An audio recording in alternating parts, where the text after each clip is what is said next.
Today on Homeworthy, we're exploring 4 stunning Spanish Revival homes, diving deep into their rich histories and unique designs. You'll come to find that Spanish Revivals are characterized by their earthy, neutral tones and natural materials that are beautifully reflected in the Mediterranean climates from which they originate.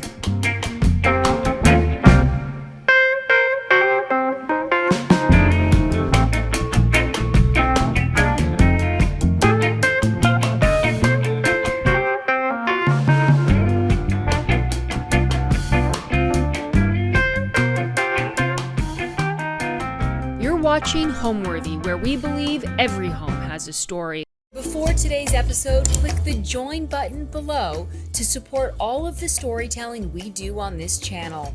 Our growing community of members help to directly fund more videos so we can capture these extraordinary homes from around the world. So join today to receive early and exclusive access to new Homeworthy videos.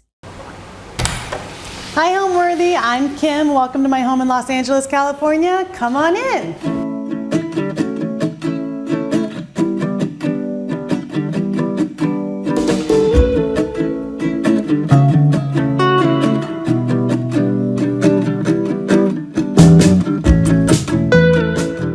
You're watching Homeworthy, where we believe every home has a story. To shop items inspired by this and other Homeworthy episodes, be sure to check out the product links below for amazing furniture, accessories, and more.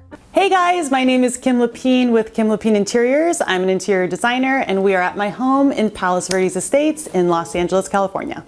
We got to this home in Palos Verdes from about like a 10-year process of me living in LA. I grew up in PV and wanted to kind of live in more of a fun environment before I had kids. So we were living in LA and we bought our first home in Echo Park, and we needed like a little bit of renovation in the bathrooms to make it more me. I wasn't doing interior design at the time, I was modeling, and we renovated the bathroom. And then we sold that house like 9 months later because we found another house that we liked in Silver Lake.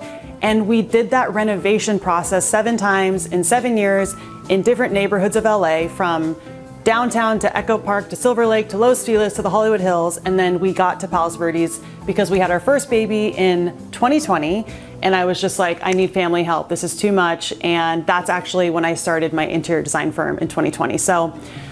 So much experience renovating homes as like passion projects, and then finally decided like, this is my passion. Why would I not do this for other people? Because my friends were asking me to do it for them, and it just became a thing. And this house was my full gut renovation where I could like pour my heart into it, where the other houses were like half renovations, but this was like, this is gonna be our forever home. I wanted it to feel like my truest aesthetic went into this house.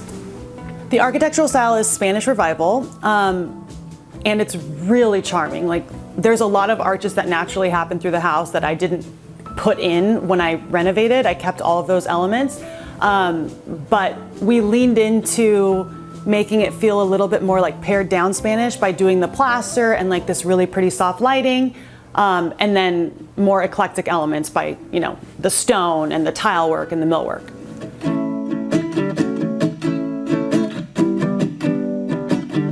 So we're gonna get started in my entryway, and I love this space. Honestly, I love entryways in general. They're like my favorite space to design because it's the introduction to the house, and it kind of introduces the aesthetic that you're gonna see repeated in different ways throughout the house. I love millwork. I love mixing tiles and marble. So with every entryway floor, I like to do like a fun pop, like have a moment. So I knew I wanted to be like classic and have this classic element, but a more modern take on it. So these are 10 by 20 travertine tiles from Waterworks. I'm obsessed with them. I wanted to make them more of like a square, so it felt like a little traditional and classic, but the travertine has so much movement that it feels more contemporary and modern, and it has this like spa-like vibe because travertine is so calming. So that is one element of my entryway that I am just obsessed with. I want to repeat it in so many clients' homes, but I like to do new things in every house, so I probably won't. We did plaster on all of the walls with Studio One. Ninus is the best. I love you, Ninus. He did an amazing job with our house. We did this really calm, creamy off-white like tone. It's not very stark white, but it's not too ivory or warm. Like, I feel like it was the perfect white for this house with the amount of natural light that we got, which is really important for me. Like natural light is everything in a home. And I also did a lot of millwork elements. So we did this whole custom staircase, which I love. It's kind of chunky and modular, which I feel like I like to have balance in every space. So if there's like some delicate aspects with the plaster, I like to have something like kind of chunky and not intense, but strong to kind of anchor the space. So I love all of the mix of materials that's happening here. I also tell my clients like all the time, like balancing materials, mixing materials, that's super important to make a space feel elevated and layered. And I'm actually on Tiled, which is an amazing service that connects interior designers to homeowners, where homeowners can do virtual consults with you, which is really convenient if you're across the country and you want to work with me and get my opinion on something as small as your kitchen renovation or your full gut renovation. Like I can give you pointers and even do full service. It's amazing, and it just makes the design process with a designer that you really want to work with more tangible, because we could do everything virtually or go from there and do more of like a full service situation. It's very convenient and I love it because it gives me access to people like all over the country. I also love this powder bath, because powder baths, like they're a fun way to do like a fun pop, because it's such a small space. You're not committing to this like overwhelming big space with all these materials. A powder bath, in my opinion, should always feel dramatic. So we continued the same Mar Merino plaster from Studio One in this space, but we did like a charcoal. So I just wanted it to feel moody and fun and special. And we kind of continued the dark theme. We did the travertine floors. We did a custom Zalige vanity. We did this cement sink and this really fun mood lighting. I'm obsessed with this cute little dainty mirror. And again, it's like the pretty feminine and dainty details mixed with kind of like the more masculine colors and like heavy duty materials. I feel like there's always a balance in everything that I do. I feel like that's the best way for it not to feel too overwhelming or too like masculine or feminine. It kind of just has this balanced feeling. We also did this really cute little Roman shade, if you could see it. I don't know if you can see it. I just like a pattern. I feel like, why not? This house, when I walked into it, I knew it was the house I wanted, mostly because of the way it felt. Like the architecture of the house was so quaint and charming, but the vibe of the materials of the house was like so Housewives of New Jersey and very heavy, granite, dark colors, intense, like 90s Mediterranean and not cool 90s. Like 90s are coming back, but like in fashion, never good with interior design. So I was like, okay, this house needs a revamp. I wanted to like make the walls plaster. I wanted to use like beautiful stone and tile work and millwork, but I wanted to do it in a way that was like eclectic in a sense, but then also pared down. So the vibe of the house is what made me want to buy it, because it was like the arches and the Spanish Revival architecture of the house that just was built into it, but everything else was hideous. And so I knew I could work with it though, because it was, you know, it had the bones. Like as long as a house has good bones and the location's amazing, that's all that matters to me. And the lighting of this house was really pretty. So those elements made me feel really confident from like the moment I walked in.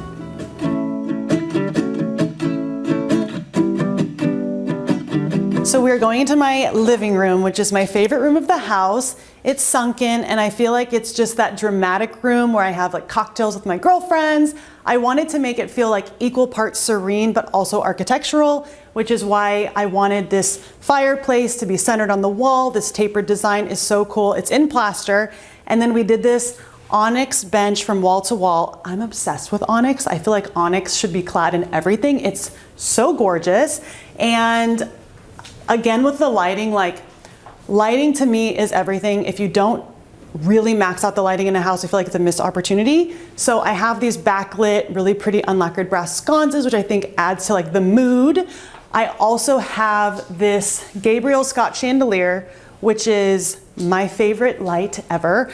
I found it 2 years before we even started the renovation, and I was like, when I do my like dream home, I am putting this in it, and if I ever move from that house, I'm taking it with me.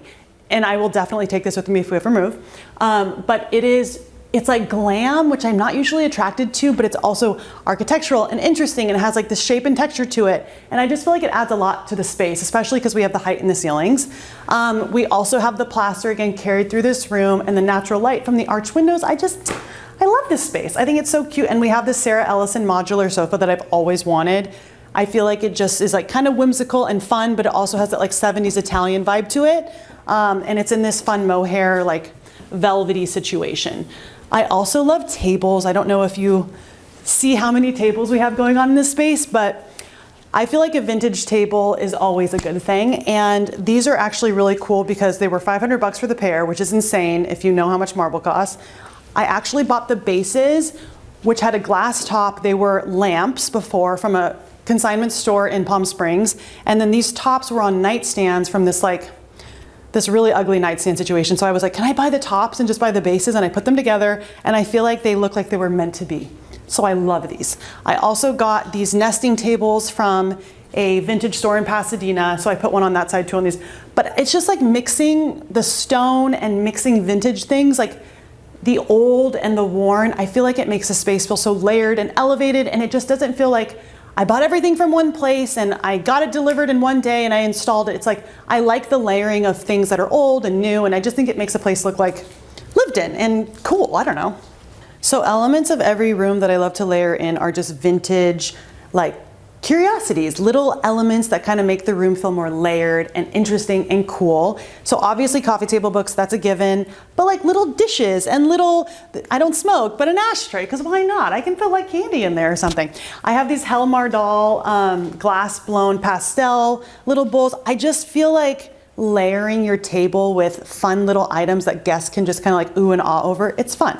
I also did this cute little, I think it's like an 80s postmodern mirror. I got it in a vintage store in Venice, and it has like this cool smoke glass and then this clear glass, and I just feel like it was like a really fun, I don't know, it has like this 80s vibe to it, which I kind of love. And the rug in this room I think is so fun. It has those colors that I love, like the terracotta and the seafoam. But this is a Lulu in Georgia rug, and it is more affordable than some of those vintage rug dealers you'll see up and down La Cienega, like $15,000 rugs. I could not do that in this house. I could not afford that. So we did this one, which is not cheap, but it also is just much more affordable. And I think it's so cute and it makes the room. Like, I love it. I've always known that I wanted to do a pink dining room. I know that sounds crazy, but like, I'm kind of like, why wouldn't you do a pink dining room? It seems like the most obvious choice to me, so fun. So I knew I wanted to do like a rosy pink dining room. I wanted it plastered. That was done, like decided on before we even moved into the house. My personal like favorite palette is seafoam blues, salmony, rosy, terracotta pinks, like those soft colors that just complement any skin tone when you're walking around there. Like if I have a dinner party, everyone's skin looks amazing because it's like bouncing off all the colors in our house. I love soft whites, terracottas, and like seafoams. That is what I'm most attracted to. So I always find a way to infuse those. And in my house, like pink dining room, a lot of my stone have this like seafoam blue running through it, because I just feel like it's very serene and it makes me feel like calm, but inspired, and it's very elevated. So just, yeah.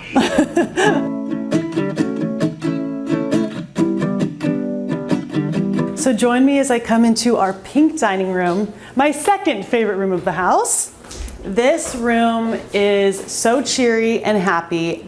I just love it. Like, we barreled the ceilings, made it soft and rounded, but we did this cool vintage lighting everywhere that just, I feel like, makes the space feel, again, like it's all about layering and balance and just making a space feel cool and eclectic, and also like very me. I feel like through the decor and through the wall coverings and the art, this is my aesthetic. This is so me. This room could not be more me, which is why I love it so much, because I feel like when people come in here, it's like a clear point of view. They know how I like to design. I had this table made from First Dibs. There was a woodworker on there with a similar table, but I just had it customized to the space. I love it. It's really cute, and I love that just the natural grain is showing through. Again, like woods, natural materials. Like, I love seeing that.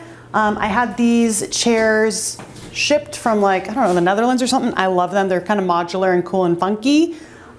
I am obsessed with this art. I think it's Kettle Paints on Instagram. I don't remember her name, but she is, I think it's Sylvie, but she is so talented. She's from Australia. She's in her early 20s, and I saw it on Instagram. I was like, I need to have that. It's just gorgeous. All the colors are so me. And then Ali Baletic, love her. She is just an amazing artist, and I would have 1,000 of her pieces if I could afford them. I have the CB2 buffet that I love. Again, like mixing slightly more affordable things with some showroom pieces is kind of the way I like to design, because it's really unreasonable to expect everything to be from a showroom. And I just love the texture on this, and I think it's, for the price, like, it's really cool and interesting, and it kind of resembles that like 70s cool rattan vintage furniture vibe. And then we have, well, the parquet floors in here, actually, they were here, but they were stained like this really dark cherry wood, and you could not really see the design that much. We sanded everything in the house down, and it's not my like 100% ideal wood color, but I love that we were able to use the wood flooring and not completely just tear it all out. And I love this design. I think it adds to the space so much. And I have this vintage little folding chair that I got in Montecito, and I just think it's so cute and fun. And honestly, no one sits here, but it's cute. Like, why wouldn't I put that there? Lastly, we have these cute pedestals. So cute. It's like art. These are like sculptural vases. I kind of think of them as sculptures. These pedestals, it's like art. Everything in the room that doesn't really serve a purpose is art to me, and it just lives there, and that's what it is, and I love it. So when I told my husband I wanted to do an all pink dining room, he was like, go for it, go ahead, I trust you implicitly. He honestly thinks, like, he's my biggest fan, which is why I feel so confident doing what I do, because he's always like, that's amazing, that's a great, he's very positive and encouraging, which I love, because if he was like, oh no, pink, I'd be like, we have to rethink this marriage thing, because pink is the best color ever. So he's very supportive. And he also thinks it's cool. Like, I think he's like, wow, I've never seen that before. And I mean, I think he doesn't follow interior design either, so he probably just thinks that every idea I come up with is completely original to me, which it's not. But he's very supportive of that. And then when it comes to the shade, we worked on a few custom shades. There was like the salmony plaster color that we used as the base. And then I would say like, hey, can we cut it 50% to make it a little bit more washed out? Because I like pastels, but I don't like pastels at full pigmentation, because I think it could be a little intense, or like Easter feeling, or like little kid, just like too cutesy. So I always try and cut the pigment down, maybe 25 to 50%. And I feel like that always gets me to this like washed out, more casual version of that pastel color. So this is more like rosy versus the salmon color that we started with. We have these amazing set of French doors that lead out to the backyard, which I love, because we have French doors around the perimeter of the house, lets in so much natural light, and it leads to our backyard where we spend a lot of time. We're in Southern California, we have 3 kids, we need them to like get out and burn their energy. So come on with me to kind of check that out.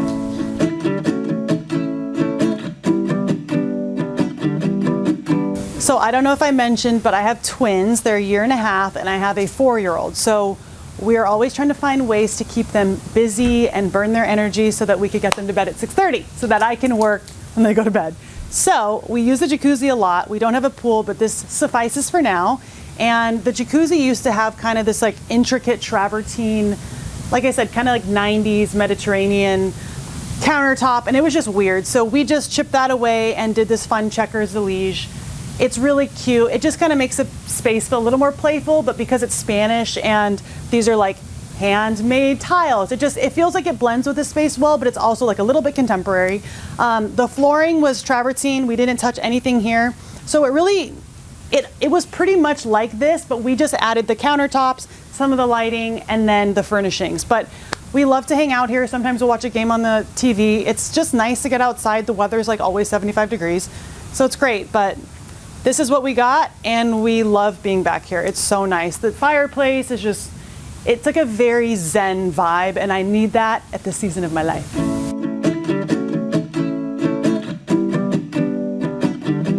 So we are headed into the kitchen now. As you can see, I kept the baby gate because this is real life for me. When you become a parent, you have to give up certain things. And the most important thing that you have to give up is aesthetics. You just can't care too much. And trust me when I tell you that this is the bane of my existence, but I don't want them going into my dining room or going down the stairs and falling and breaking their neck, so c'est la vie. We are in the kitchen. This is my 3rd favorite room in the house. Honestly, every room is my favorite because I feel like it was just such an intentional, all the materials were chosen so intentionally that I really just love what's happening. But I've always wanted to use this stone. This is a Calicut Vogli Rosa. This has a lot of pinks and lavenders in it. And again, my husband was like, so cool, I love that. He's not intimidated by feminine colors or things that are too pink or wild. He totally trusts me. but also because like we pared it down with very clean cabinetry that has minimal hardware and minimal design. It's pretty much slab cabinetry, just so that the marble can kind of like speak and be the anchor of the room.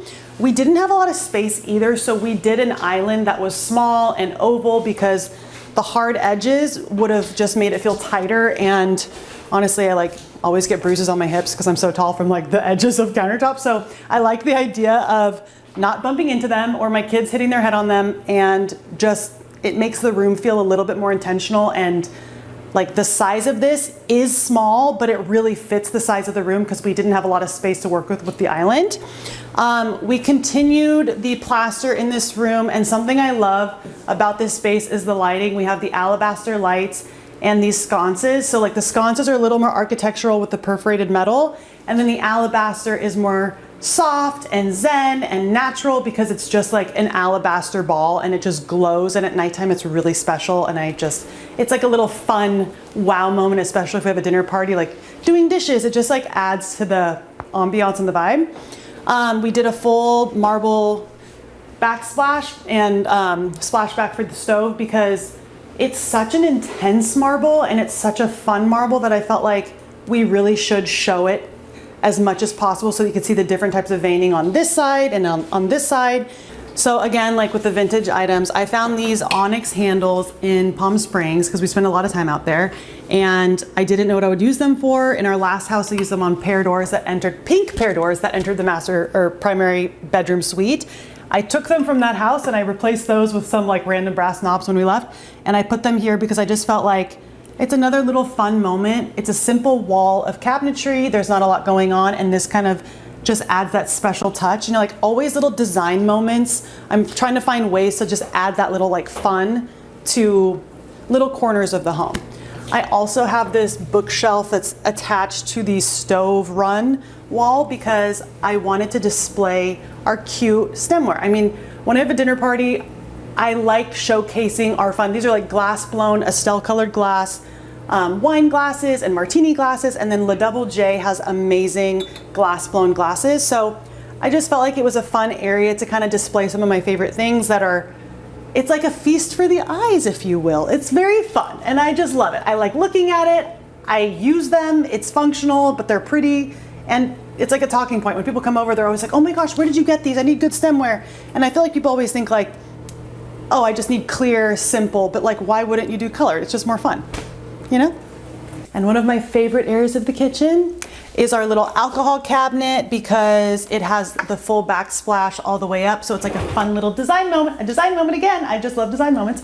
And a retractable door. So it's very convenient. We didn't have a lot of space. Like this house is not huge, but we wanted to be very intentional with certain spaces so that we had like places for our alcohol, places for our stemware, the things that really need a specific space.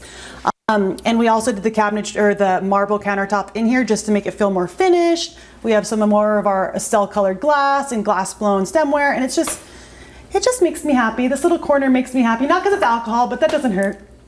When it comes to how I design, lighting is extremely important, and I focus on lighting in every project that I do to have multiple lighting sources so that there's like this glow and this softness to every room in every house that I do, because I think a lot of people that don't have a knack for design in their interiors, they don't realize how important like sconce lighting is and like pendant lighting and having light bounce off of all areas of the room.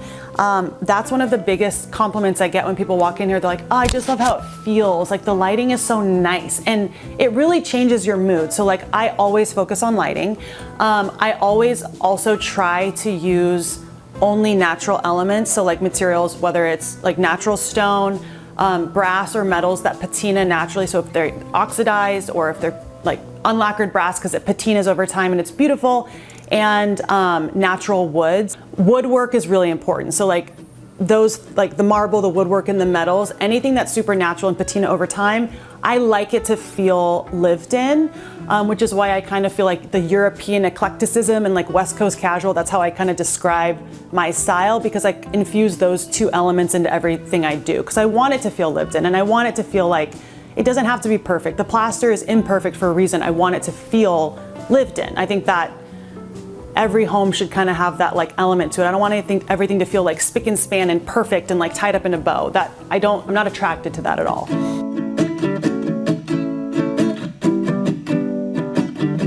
So right off the kitchen is the family room. This is the area that we spend pretty much 90% of our time because it's more child-proof than the rest of the house.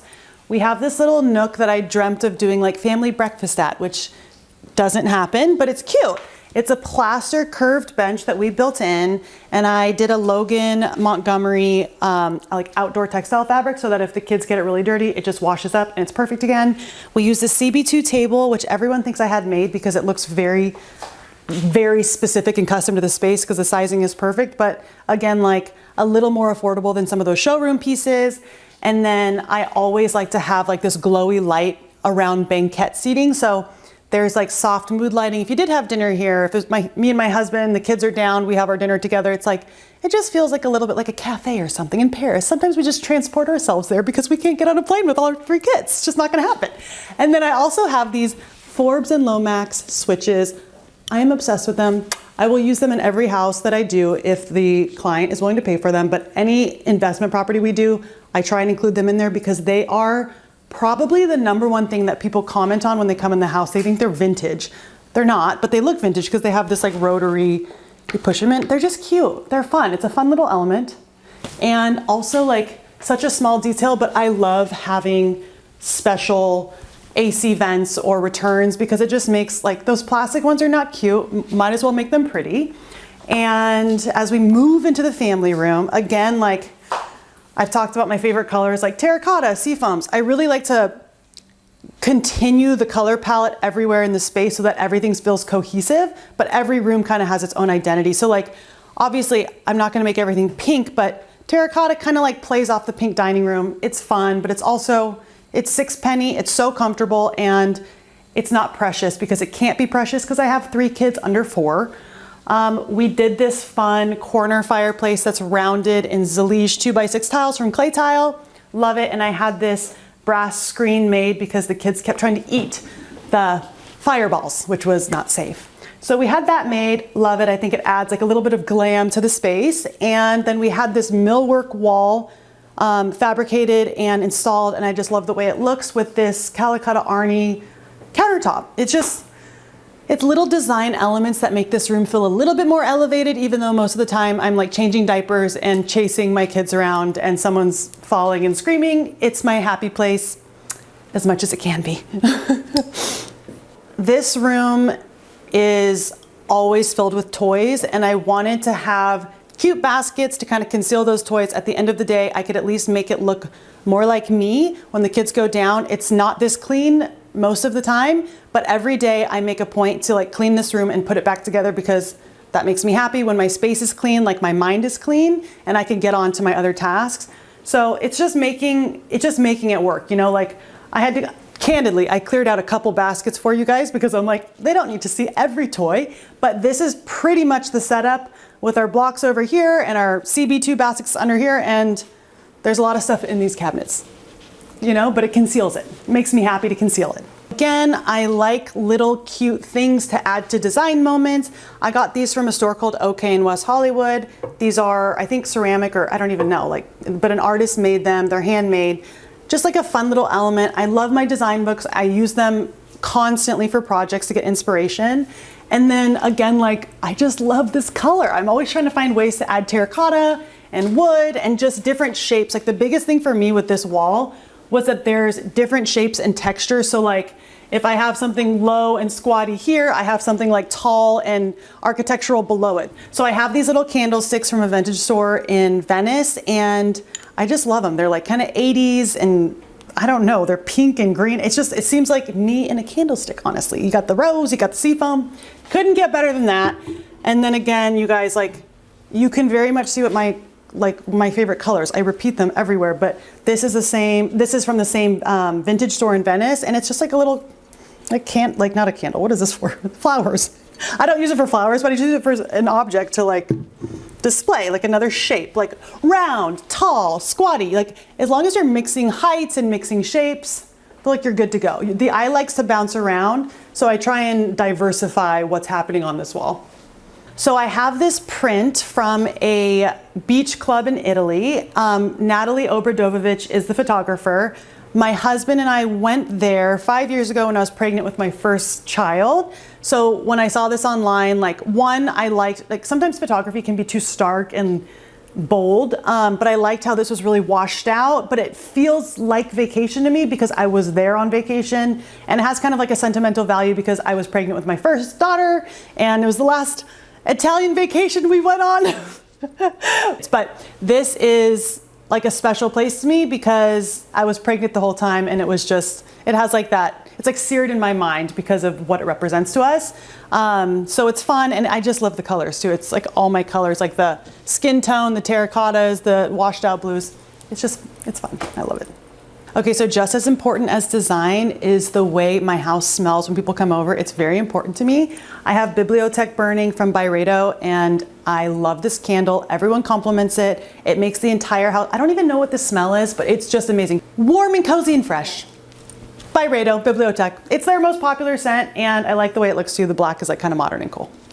My dad's a general contractor, and I've always grown up going to sites, mostly when it was raining, and he's like, crap, I have to put the tarp on the house, and like we're driving in the rain because there's 5 of us, and my mom would make him take 3 of the kids. So we were spending a lot of time at job sites with my dad because it's like divide and conquer in my family. So I was always around renovations, and I always felt really comfortable, and my dad would always talk about certain elements of the job, so I felt like it was infused in me from an early age. My brother's a general contractor as well, and he owns a plumbing business. So the like logistical side, the technical side of things, I also understand like what's inside the walls, which helps as a designer because you know how like the process of how things work in a renovation project. So I always kind of had that knowledge to a certain degree. And growing up, I always loved like spending hours in my room and just like moving things around and like hanging things and just making it look pretty. I didn't know what that was called. I didn't know it was a thing that you could do interior design. And honestly, I didn't even think I could do it until I had my first daughter in 2020. I was a model for 11 or 12 years, and I wanted to do it. I would have loved to go to school for it, but I was very literal in my thinking, like, you can't do that job because you didn't go to school and get a degree for it. So I guess you'll just keep modeling. And I would just help my friends with their houses, and I would just flip 7 houses in 7 years to kind of like get that bug out and just, you know, satisfy that creativity in myself. But I think after I had my first daughter, I was like, oh, you know what, I can actually do this. People like what I'm putting out there. I started my Instagram and was like showing all the projects I was doing, and I just like took a leap of faith because I was like, not, you know, I'm not satisfied modeling. I mean, who's satisfied? No offense to anyone that models, but like, I just wasn't. Like how it's exhausting. People telling you you're too fat, too tall, too broad, too athletic looking, whatever. So I just felt like, you know what, I'm gonna just go for it and see if I can get enough jobs and if this makes sense for me. And I'm really glad that I did, because I honestly saw my dream job. I never knew I could do it for other people and get paid for it. And like so much has happened in 4.5 years that I'm glad I took the leap. But yeah, I didn't think that it was like a possibility for me because I didn't go to interior design school, learn AutoCAD, you know, all the technical skills that you need. But if you're willing to learn things and figure things out, you could go around all that. Like I hire drafters and I have a studio manager that helps me with all of the things that I'm not great at, and like organization, and you just have to like know where to outsource and just believe in yourself, because I know that I'm good at design. Like that's the one thing that I know I'm really good at, is making homes feel cool and like welcoming and layered, and I know people like what I do.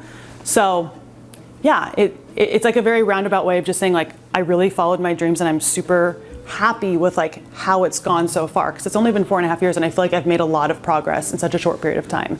So now I'm going to take you to my primary suite upstairs, where my 5th favorite room is.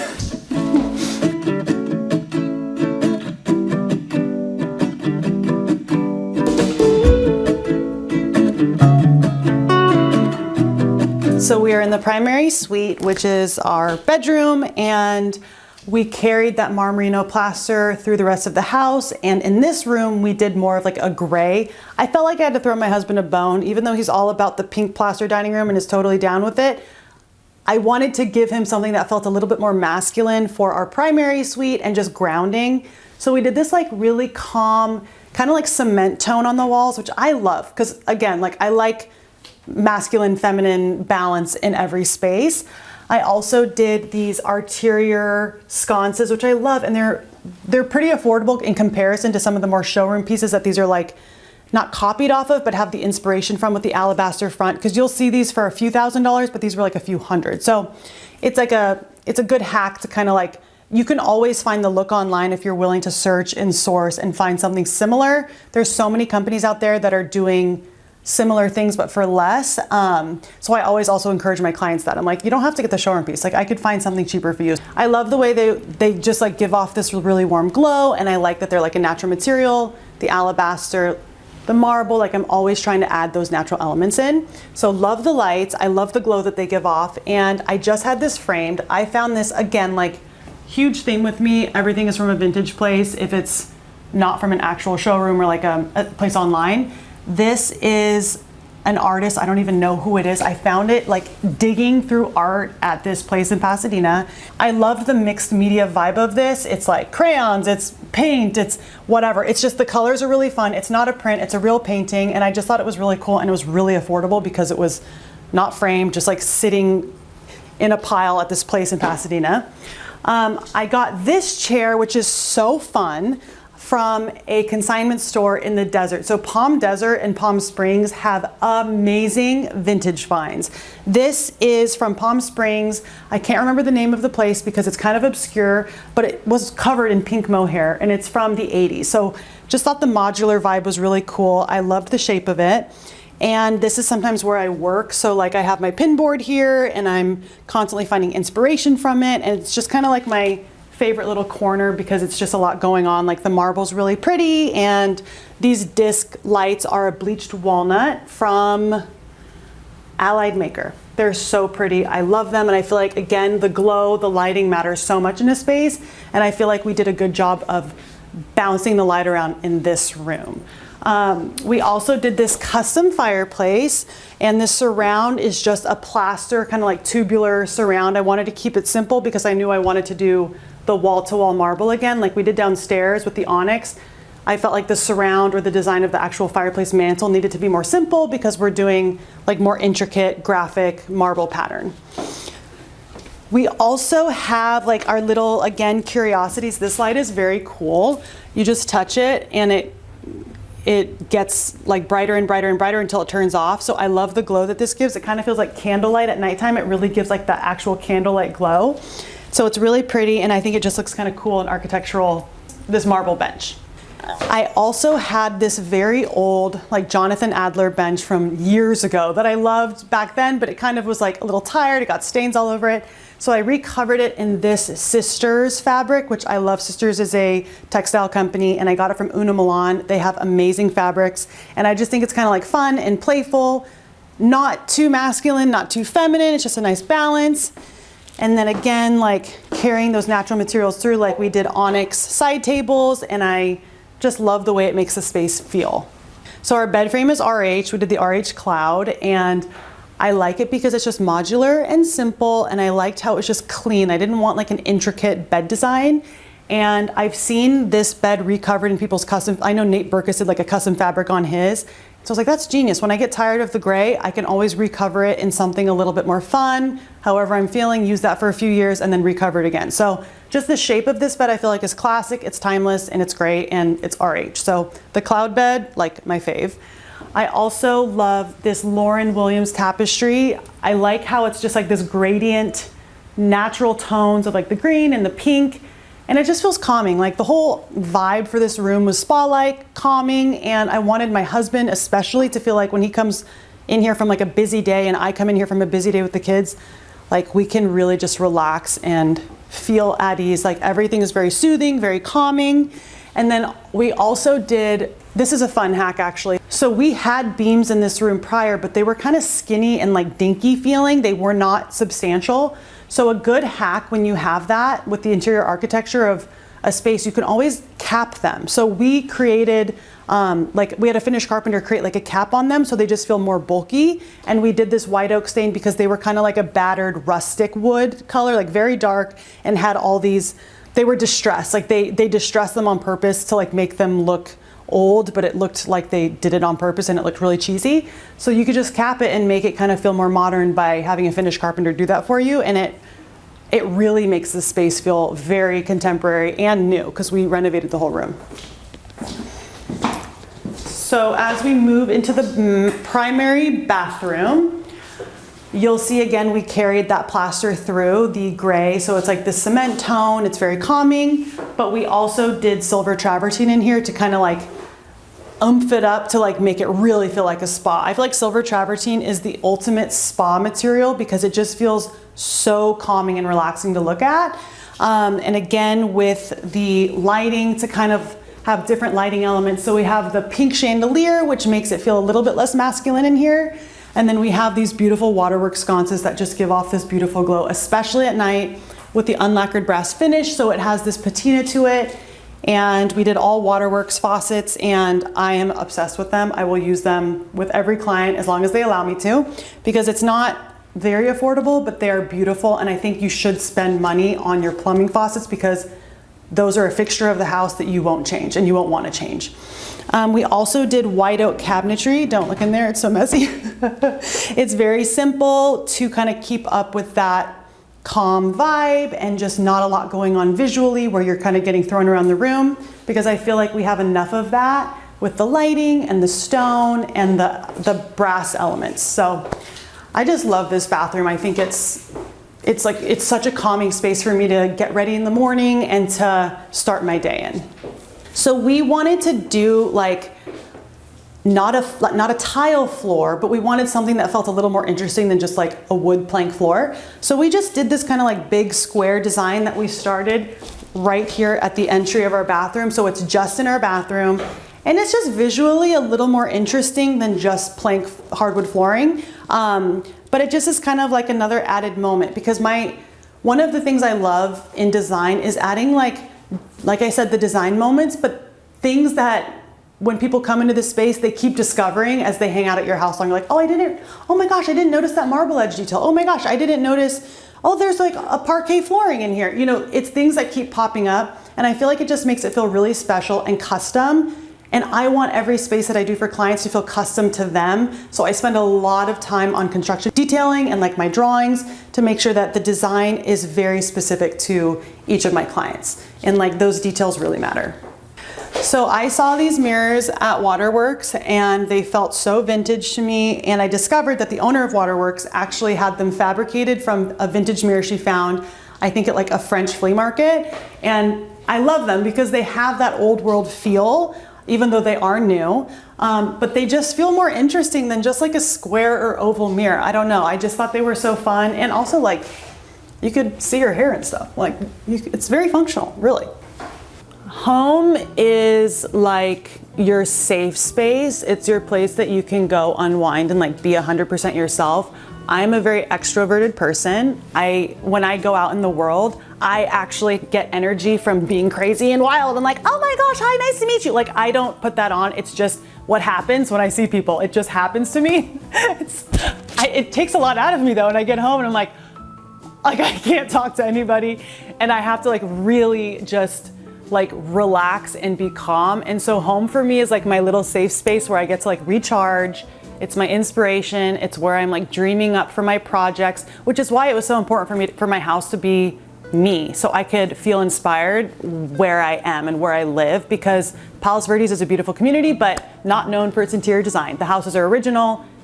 It's not designy. So like, it was really important to me if I lived here, I had to create the space around me that truly felt like so me, so my aesthetic, and a place that inspired me where I could like find refuge at the end of the day. Homeworthy, thank you for coming to my home and seeing all the spaces that I love so much. I'm so glad that I could share it with you, but I am very busy. I have 3 little kids and a business to run, so I need you to leave. Bye!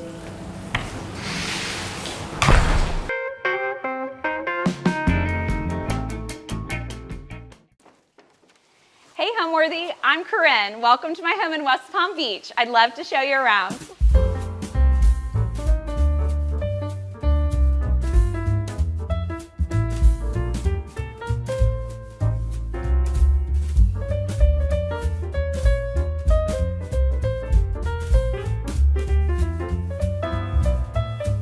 You're watching Homeworthy, where we believe every home has a story.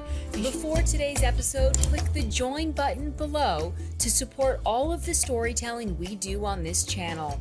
Our growing community of members help to directly fund more videos so we can capture these extraordinary homes from around the world. So join today to receive early and exclusive access to new Homeworthy videos. Hi there, my name is Korinne Belock. I'm the owner of Palm Beach Regency, a vintage furniture business here in West Palm Beach. So we are sitting in the entryway of our home here in El Cid in West Palm Beach. El Cid is a historic neighborhood very close to downtown West Palm Beach, and we live in a 1920s style Mediterranean home. It's very well known throughout the neighborhood that the homes were built in the 1920s, and many of them are in this style.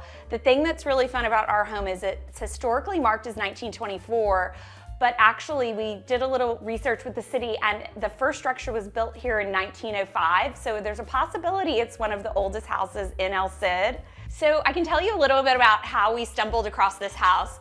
A very dear friend of mine lived 2 doors down. We're on Dyer Road, and I was at a tennis lesson, and I get a text when I get out, and she's like, "There's a home for sale on my street."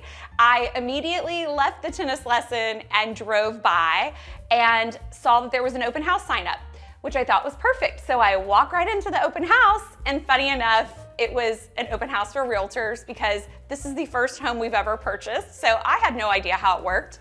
But I immediately walked in and could see the flow of the place, could see how we could make it our own. And so it was a really exciting find that day, to be sure. My immediate reaction was, oh my gosh, there's so much light and so many windows. So my biggest fear about having an old home is that the windows would have to be redone completely. But we got so lucky that the windows are all original to the home, and in fact had even better hurricane glass already put in. So the light was a big draw for me. And then the other thing, which isn't a draw for everyone, but is a major draw for my husband and I, is that they're really well-defined rooms. So our home isn't open concept. It creates cozy nooks for spaces, which I guess I've always been drawn to. So those were the 2 things that really intrigued me about the home. My husband and I own Palm Beach Regency, which is a vintage furniture business down here in West Palm Beach. And we purchased the business 3 years ago. So prior to that, we had lived in a rental on Palm Beach Island and then purchased this as our first home. So in furnishing our rental and then this house, I shopped at Palm Beach Regency all the time and really fell in love with the rattan and the islandy style of that decor. And so that really started to inform how I wanted my forever home to be. So Palm Beach Regency had a big play in that, and then now as owners, it's pretty fascinating because when I find something I love, it's really hard because I do need to sell it, but at the same time, I try to bring home a treasure like once or twice a year that's really gonna be a forever piece in my home. So we are in the entry living room of our home at 320 Dyer, and the thing that's interesting about Florida entryways is that you really come right off the door into the space. So there's no coat rack, there's no place for storage. This is just where you come right in. So decorating it was actually kind of a challenge. This room is really, to me, has some of the most vintage throughout the home, from the storage piece where I keep our party gear. This is like all the July 4th stuff, birthday stuff, all that weird stuff you collect. To the central table, that's a really fun rattan piece from Palm Beach Regency. I'm not a particularly clutter heavy person, but when I find something I love, it always has a home. So this is the OCD part where the pink bird faces the doorway at all times. I know, I'm a weirdo, so this is an adorable bird. Surprisingly, he's not vintage. He's from another local dealer that does imports down here in Florida, but I just fell in love with it. I am overly sensitive to the fact that I can't have this home be all pink and green because I would if I could, but my husband lives here too. So within every space, I try to incorporate something that he loves or something that I know is like within his comfort zone. So obviously, Bruce Springsteen, books, and he's a big reader, as am I. So our home is sprinkled with books, which you'll see throughout, but a lot of these are really meaningful to him or to the both of us. And then I'd like to share that this is a faux orchid from Palm Bungalow in West Palm. You would never know. I am busy, so I have no shame. It's the best fake that I could find. It's incredible. I probably struggled with the layout in this room more than anything because I'm all about like usefulness within a room, and sometimes this room is just meant to be pretty. So we have a bit of a seating area over here, which also is heavily featured with Palm Beach Regency vintage pieces. If I have a girlfriend over, maybe we'll have a cocktail here, especially in the summer in Florida when it can be super duper hot. It's sometimes nice to be able to like have a cocktail inside. I know that sounds crazy, but it is so hot. This little jail cell that we have created here, no, just kidding, this is super old. I have no idea who or what this is about, but we had to keep it because weird details, I'm all about it. When I grew up, we had a willow tree in our yard. And so when I found this on Stray Dog Designs, I absolutely fell in love. The green was the perfect shade of green, and it was called the Willow Tree Chandelier or something like that. So it just really evoked so many like happy childhood memories. I love this piece, and it just sets the tone for the entire room. This is what I would call the COVID chaise. So during COVID, I was lounging quite a bit because I couldn't work and I had a lot of free time. So this got a lot of use during that time. I hope one day again to be lounging here as much as possible. So I did a collection of course, pink and green, because that's the overall sort of color theme for this room. But it was truly inspired by this textile that I found in Chichicastenango in Guatemala that I literally got chased down the street for because I love like crazy shopping experiences. But it really set the tone, and so I tried to pull some of these colors. You know, some of these are like Suriname lily pillows. This one's from Mexico. This one was God knows where, how old it is. And you know, I really ground everything. You know, my textiles and my budget are somewhat, you know, normal. So I use a Sunbrella fabric sometimes just to like make it all come together, and you'll see a lot of stripes throughout the house. So that's kind of where that comes from. I love traveling in Guatemala. It's an incredible place, one of my favorite cities. I'm hoping to go back there in September. But my girlfriend and I went out to Chichicastenango, which is this incredible market in, it's not in a major city. It's kind of like a 3-hour drive from a major city in Guatemala. And we immediately get out and we're just going nuts. I mean, the textiles, the colors, the everything. Well, me being sort of responsible, I saw this piece and was passing on it. Not because I wasn't gonna come back, but literally I was just like, well, we just got here. Like, is it the first thing I buy? You know, I just was, sometimes I get a little cautious on that. But this woman was convinced that this was for me and literally followed us throughout the market. So after like 10 minutes of her following us, and she was being adorable and sweet, and we were laughing through the whole thing. But the funny thing is, literally 10 minutes is all it took. I was like, give it to me, it's mine. And literally, it's one of my favorite things in my home, along with some other pillows that she chased me down for. But those are the kind of adventures that I love to have, and they always create the best pieces, you know, in your home. I would say that the biggest inspiration for me over the last 15 years has definitely been travel. We started traveling when we lived in New York City to the Caribbean, and that was an immediate sort of, you know, let's just get out of the city, let's get somewhere warm and beautiful. But I was really fortunate over the last 10 years to travel quite extensively, you know, through Morocco, Europe, and also through Central and South America. And Mexico as well. So those places have really informed a lot of my inspiration into my own home. Everything from the colors and textiles to collecting individual like handmade pieces. That's all a huge part of the stuff I love in homes, things that you can't find anywhere else. And so it's really interesting now to do that with actual vintage found in South Florida, because I have a love for things that are just unique and one of a kind. So when I find it, I want other people to have that in their homes as well, just to give every home like a sense of it's not like anyone else's. You would never see this anywhere else. That's always my goal when I'm trying to like decide how to, finish off a room. So now I want to take you into the office in the house. Prior to us buying Palm Beach Regency, this was actually my office. I used it when I had a home organization business, so the decor color scheme was just a little bit different. So now that I spend all my time working at Palm Beach Regency in the warehouse or the showroom, I transitioned it to my husband's office. So I made the colors just a smidge more masculine. I went with blues because they work well with the other colors we have in the home. So nothing too wild or crazy, but I love this space. The first most remarkable thing about it, maybe one of the things that drew me to the home, were the original Cuban tile floors. So we didn't touch these guys. We left all the original spots and patina and everything that makes it charming. I don't even know the last time they've been swept, to be honest. So it's really natural in here. Otherwise, really just went with something that would keep the light in the room. So I didn't want to focus on anything covering the windows. We're really okay if you want to peek in my home and see me working at my desk. Go ahead, it's really fascinating.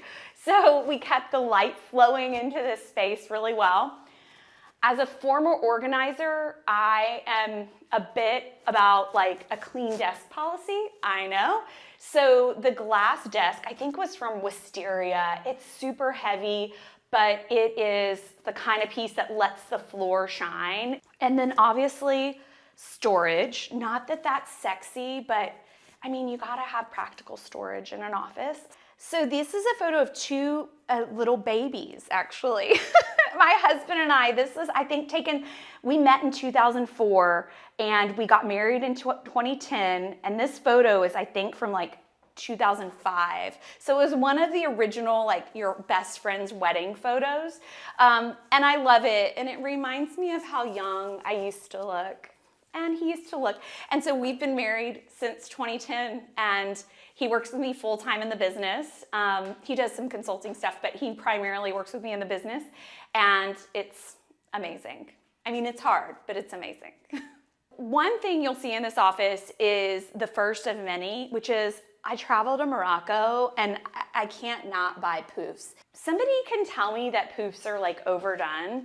I still keep finding a way to work them into every room in my home. And so this is what I would call like the masculine poof for my husband's office. So that was like a good compromise. So that's a fun detail there. And then the other thing I love in this room is this chair, which we got when we moved for the first time out of New York City. It was our first like big purchase. I mean, I think it's from, again, I think it was Wisteria that made it, but it's just a beautiful modernist style chair that, like, who knew it would work so perfectly in Florida all these years later and sort of become a piece that I'm just so fond of and reminds me of those like first purchases for sure. In those travels to Chichicastenango, one of the things they do in that portion of Guatemala, in areas of Guatemala, are these amazing bird embroidery pieces. So this piece was originally in my office as well. I fell in love with like the black and white split on the textile. And then funny enough, when we transitioned this to be DJ's office, it just perfectly worked. So, other than switching out like a pillow here or, some storage bins, it just like the space all tied together so easily. When we started furnishing this home and our homes that are rental on the island and everything else, I will find rattan wherever I can find it. This is a Serena Lily light fixture. We actually even had this in our first house the time we moved out of New York City many, many years ago. And so it has been now through 3 homes with us. And I just love it. The simple arch of it really mimics the arches that are shown kind of throughout the house.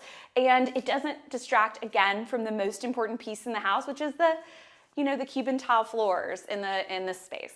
So now we're gonna walk into our dining room, which is just off the office.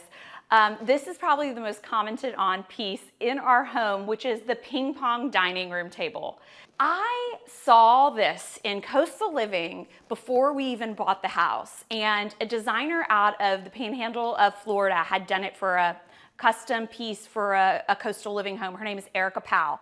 And I was obsessed with it and had no idea if I even had a dining room that it would ever fit it, but it was like the first thing that I needed to get as soon as we found a home. Luckily enough, I got it. I secured it. I fell in love with the seafoam color. I picked the chartreuse color base, which I'm still obsessed with generally as a color. And it is amazing. The thing I love about it is it seats 8. So when we're ready to entertain, we literally just pull up these vintage Brighton chairs to the ends. We got our paddles here. We pull up these to the ends of the table. It seats 8, and when we're not using it, I use it as a display for like a beautiful page of an open book, for example. This poolside with slim errands just always gets me in a vintage mood, but I just walk past and find a new page, and this one's speaking to me today. My friend is a florist. I don't always have these beautiful flowers here. I would like to say maybe I'll have like an orchid from the grocery store, but today I've got these beautiful blooms that she made for me when she was in town. This is an adorable little pineapple, like, I don't know, cookie jar or something. That's what we keep the ping pong balls in. And then, of course, our paddles are on a Shelligans dish, which could also be put here. I might need to invest in some different paddles because the last time my husband and his buddy were playing, there was a bit more scraping than I'm comfortable with, and some little blue lines were left on the table. So, you know, I would say this. It's for some light ping pong. We're not looking to scratch anybody's dining table. I love it too much, but it is a fun place to gather, a fun place to have dinner, and it's absolutely a conversation starter. So that's probably the extent of the ping pong that gets played. Another shell, I feel like the blush color on it, the yellowing matte, I just fell in love with this piece. I bought it at a local secondhand store well before I owned Palm Beach Regency. And I just love the scale of it. It brings me joy. It's airy, it's light. So that's my, definitely set the tone after the dining table for this space. I would describe my style as fairly laid back. We are lovers of the Caribbean, lovers of the islands. So I think I drew a lot of inspiration from that over the years. So I would say laid back, a little bit coastal, but a little on the island side of coastal. And I think, the other thing is it's pretty clean. I like spaces not too overly cluttered. So that's how I would probably describe it. I'd love to show you my butler's pantry and my kitchen, so follow me. So this is obviously an original detail to the home. We didn't want to touch it at all, to be honest. I fell in love with the old hardware on the house. On the butler pantry doors. I fell in love with it. The old tingy glass. And, the only thing that I would say updated it is that I really tried to go with a theme in the color. So if you look up, we had the first of many, not the first, the third of many, many stripes throughout the home, and a simple sort of modern, leather chandelier, right? Or light fixture. So that blue tone really set the theme for me. And funny enough, over the years, I had collected blues and tones of blues in glassware and things. Really simple, nothing fancy. A lot of it collected through travels in Marrakesh and other countries, bowls and dishes and all that stuff. So I would say that's what really set the tone in here. This vintage glassware just like sums up the color perfectly. It's like the color of the ocean. And so that's kind of what we wanted to go for in here. We kept the original to purchase mahogany countertops in here. You'll see in the kitchen we have very little storage, but like I have got all the storage I need down here for pots and pans and everything. So, the kitchen footprint is small, but with the butler's pantry, it's more than enough for our family to sort of use and love. The other thing I would point out, because this is a little nod to my husband, so this is the Ode to Cleveland. My husband grew up in Cleveland. His mother had originally given him this poster, In Motion for the Millennium, in 1999, so now you know how old we are. And I found this original photography about Cleveland, and I just like to bring his personality into this space as much as possible. So moving from my little nook into our kitchen. So the kitchen was kind of interesting. When we purchased it, I didn't love what was going on here, but I also knew that I didn't have much budget to change any footprint of it.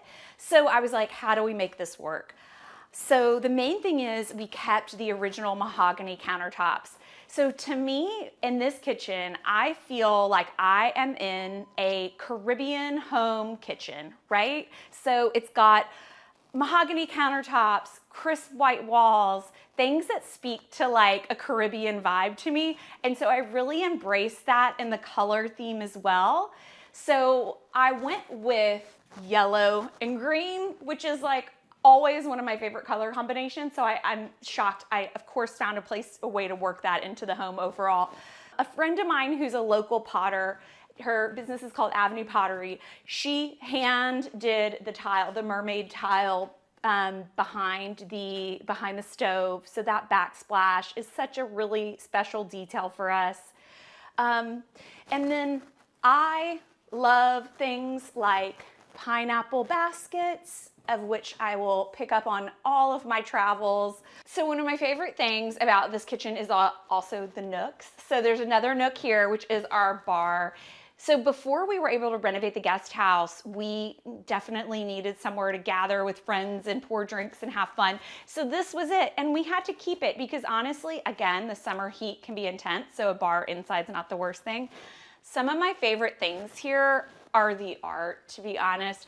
Meaningful photographs. This is the location where we were married in Anguilla in the British West Indies. And then this was the actual, a friend of mine had our wedding location sketched. And you'll see the differences, but this was pre-hurricane and it was renovated for the post-hurricane. We honeymooned in Mystique, so that's a wonderful Slim Aarons photo from Mystique, which always makes nice memories. My husband's Irish, so we have this Irish man here.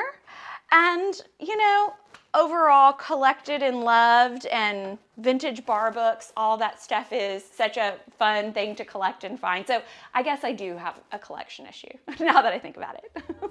So I don't have like one set collection. I feel like I sell things when I find them, so that's a little bit tough for me to say, but I will say this. If you count the number of chairs in this home, you will be shocked. It is so many for 2 people who live here. That's a pretty ridiculous thing. And then I would say I'm also drawn to lamps. I could buy lamps and switch out lamps all day long in this home. The only thing stopping me is that our lamps sell really fast, so I don't even get a chance to bring them home. For me, the old vintage, unique pieces give a home soul. They create a story. They remind you of experiences in travel. They remind you of your wedding day or whenever your children were born or whatever it is. And so I think the collections are the most special thing about a home. So before we head upstairs, you have to see this amazing shell mirror that I had made. So a gal that worked for me that does a ton of custom shell mirrors had this made specifically for me. Of course, I said, go pink.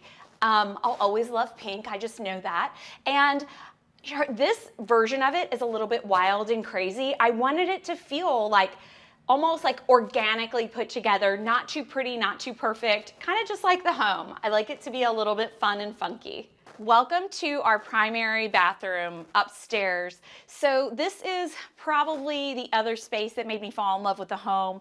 It's the original Florida porch off the house. So at one point this was a fully open structure, and prior to us moving here, someone had renovated it very smartly into the primary bathroom off the master bedroom. I fell in love with this. The original Pecky ceilings are just stunning. You know, these have barely been wiped of cobwebs. I mean, we keep it really natural in here and I love it. It has this like island Caribbean, like I come home every day from Palm Beach Regency and my feet are aching and I'm exhausted, and I hop into this tub. And we got incredibly lucky on the master bathroom that we didn't have to do extreme stuff, right? So the tub was actually here and the shower was here, and the tile works for me. Maybe it wouldn't have been like my first choice in the entire world, but budget-wise and color-wise, it reminds me of sand, which sort of went with the overall vibe I was hoping for. And so we ended up keeping it, and the layout was perfect. We actually did redo both the his and hers vanities and had custom vanities made and put in. And so that was the biggest upgrade, as well as hardware, mirror, sinks, faucets, all that stuff, just to give it a more modernized look and feel and to keep it light and airy, just like we were hoping this bathroom would feel. So now I'd love to show you the guest bedroom upstairs. Follow me.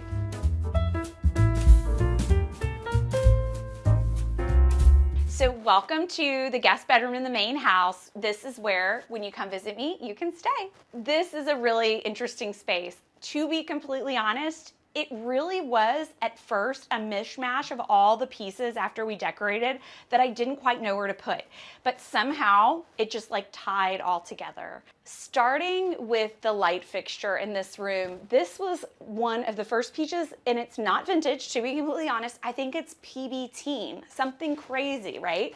But this was before I was able to find vintage versions of this, and I collected it, and it's a precious palm leaf. The scale of it's always good for an old home because it's not too big. That's sometimes hard to find in tall chandeliers. So I love that guy, so fun. And then my other favorite thing, it reminds me of a tennis club, like you just walked into a tennis club and you want to put on tennis whites and play.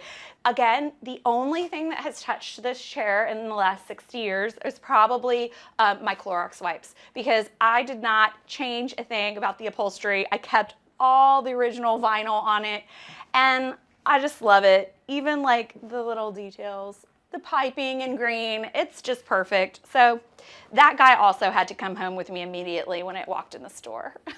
I collected this Italian rattan bench in one of my early purchases at Palm Beach Regency.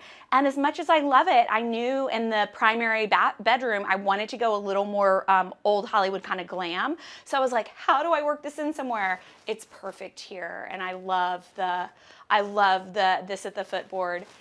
This is another key Palm Beach Regency find. We sell these like all day long, and these are the faux bamboo Thomas. So I feel like I'm on a commercial for my store. I'm not. But I love this piece. It's such a great classic faux bamboo Thomasville chest. The golden color is what sold me on it for the space. When I'm doing a room, shockingly enough, I like white linen bedding. And I don't know if it's because I know I want to have fun with pillows and headboards and other fabrics that I bring in, and other textiles. Like this was the sister to my Chichi Castanego find downstairs. And this has always been on the foot of every guest room we've had. And it just sets the color tone for every space. Again, the amazing little fun, somebody would have walked right past it, but I fell in love with it, rug from, I believe this one was from somewhere in Mexico. I'm blanking all of a sudden. But anyways, the colors were perfect. I used the guest bedroom to put pieces that otherwise like just didn't fit somewhere. So this is a wonderful example, is like, you know, old photographs in frames that still have like sentimental value, but things that are orange didn't quite fit anywhere else, but when I tied it with the Marrakesh flare, it somehow works along with blue. So it's just a room and a space for me to fully experiment with color, whereas in some of the other spaces I try to like rein myself in. It's pretty hard, but I do try. So when we purchased the house, we didn't have to touch the main home. The structures was all intact. We didn't have to take out any walls or do any major work. And I love that about the main house. But the really fun part has been that we did have a full demo of the backyard guest house. And we really created a space that just works so perfectly for my husband and I. So we basically created an outdoor loggia bar, and we spend a lot of time out there with friends. We live in South Florida, so our friends from across the country visit all the time, and we spend, almost 90% of our time out there hanging out and having fun and enjoying some cocktails. And so I would say that is definitely the thing that's most special and certainly unique to this home.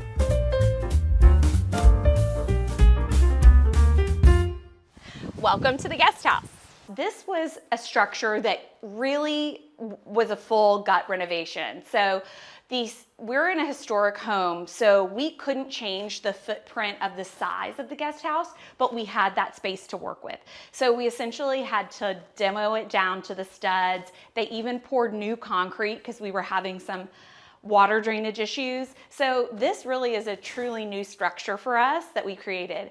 And so the yellow and white Ballard couch pulls out to a queen bed, so we can sleep multiple sets of friends here at the same time, which is really fun. So we love to entertain and have friends in from out of town for that.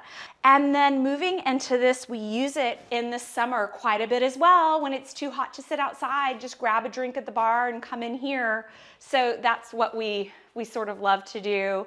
I would say that one of the most unique things, it's probably not for everyone, but it's definitely for me and my husband, is the photography on the walls in the guest house. So I knew that I wanted to go a little more crisp and clean, not too overly collected in this space. I wanted it to feel very much the style of our home, but also a little bit like it was a little vacation for someone, right? So a little bit of like a little hotel vibe, a funky hotel vibe. So we picked a really clear color theme, yellow. Green here is a neutral for us in this house. So yellow is the big color statement, but I knew I wanted black and white photography. So this is Steven Spielberg in the mouth of Jaws, which is bizarre, but I love. Jaws is one of my favorite movies. To me, it says summer. So when I have friends come from the north to stay, hopefully they see Jaws and they just think about their best summer memory that they've ever had. So that's sort of the tie-in. And then there's a piece of work, photography in the guest bathroom as well, that ties the two together. That's really fun. We decided to make one corner of the room into a banquette, and we have storage underneath these seats. It's amazing. Again, the stripes throughout, and this space in particular has a ton of PBR finds, mainly because when we were building it, we had already become owners of Palm Beach Regency. So I was like, we can't buy anything, must come from the store. So everything from the big round oyster shell mirror on the wall to the Saarinen table, which I was lucky enough to find and went immediately in my car because I knew I had a spot for it, to the side tables, the chairs, the screen, which we use here for privacy when we have guests. I was nervous about the space being too dark, but our trick to it was to make this a window. It had to actually be a window because of our historical regulations. It had to be a garage door front, actually. So we did a little trick where we built a garage door front for inspection. Okay, now I'm telling all the sins. And we put the mirror behind it, the window behind it. So after inspection, we just had to take down the front, and we had this mirror right here. So for privacy, when guests stay, we just pull the screen across, and it's like the best thing. So when I picked the color theme of yellow, it was like vintage Smeg fridge is a must. So luckily they make these new, it's not vintage, and it was just totally set the tone for the space. Yellow is one of my favorite colors, makes me incredibly happy, so hopefully I'll never get sick of it. I don't think I will at this point. And then if you move over here, these are two of my truly salvaged PBR finds. These were a hot mess. I was able to restore them into two unique game table chairs for this vintage style Atari game table, which was, again, a pure treat for my husband. He loves it. I do not play anything, maybe occasionally Miss Pac-Man terribly, but he and his friends and any guests and kids we have come stay with us, this is like their favorite thing in the whole house. So it's really fun. One of the best features that we kind of created was this flow through doorway. So it goes straight from the main guest room to the outside, so that if you're outside, you can come through that door, you don't have to walk through. So it was kind of like, it's been a really great aspect of the design that we did. My favorite tie back though is the terrified children running off the beach from the movie Jaws, which ties to Steven Spielberg in the main room. The image had the perfect shades of ocean blue and like this vintage feel. When I saw it, I was like, this is both terrifying and hilarious. So it's one of my favorite things. The other thing that I would say about this space is that we kept it really simple with the shower, but the callback to the tile inside of the house, the kitchen, my friend handmade all of that gorgeous green emerald tile, which I hope one day will be in the inside of my pool as well. Fingers crossed. So that's that, and I love it in here. It's a little oasis. What does home mean to me is a really tough question. You know, my husband and I are in our home a lot now because of owning Palm Beach Regency, but we've never been homebodies. You know, I was always the person traveling and having a new experience. We don't have children, so we really took advantage of the last 15 years and have done a ton of that. So for me, I would say home is a place that inspires and reminds you of how good your life is. That's what I'd say. You know, when I look around our home, I see travels, experiences, photos of friends and family, things that are, again, one of a kind and unique to our space. And also, you know, home is about being obviously fully comfortable and relaxed. And overall, our home is definitely that. So I think that's what home means to me. So now for our grand finale, the outdoor loggia bar.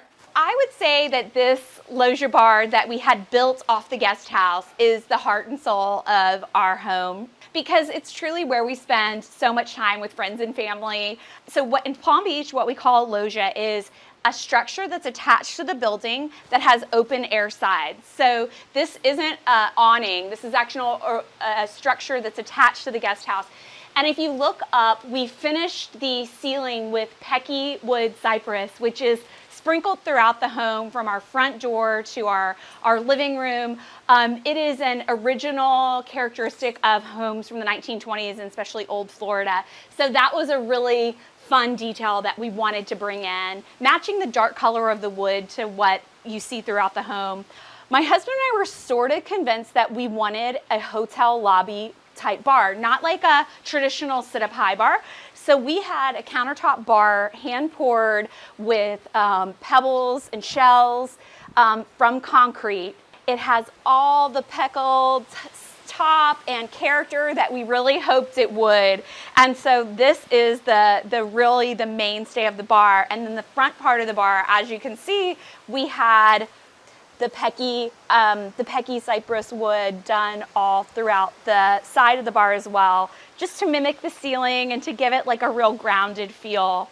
The primary exciting piece, I just save up a lot of birthdays for this one, is the white gold pebble ice machine. I know. I grew up in Texas. I love ice, and pebble ice is like the best ice. So that was my big splurge, let's put it that way. And obviously we've got the sailfish and tons of vintage and meaningful art sprinkled throughout the wall here, from old Slamerin's art to DJ captaining a boat on our honeymoon. He's the captain. And we love rum, we love the Caribbean, so we always keep a good stock of our rum here. So this is when things get really wild. We bring out the wheeled and lighted karaoke machine. Sometimes you'll just find me out here singing badly when I've had a stressful day. It only takes like one glass of wine to get me fired up. Deej is the heart and center. This is my husband of the loggia. And so when guests come over, one of our favorite things to do, he makes rum punch. And so rum punch is super significant because when you travel to old hotels in the Caribbean, they welcome you with a rum punch. And so since we're trying to sort of create a hotel vacation vibe in our house like 24/7, the rum punch is key. And so cheers. Cheers. Thank you for coming into our home and checking it out, and hopefully you can stop by and next time we'll give you a rum punch.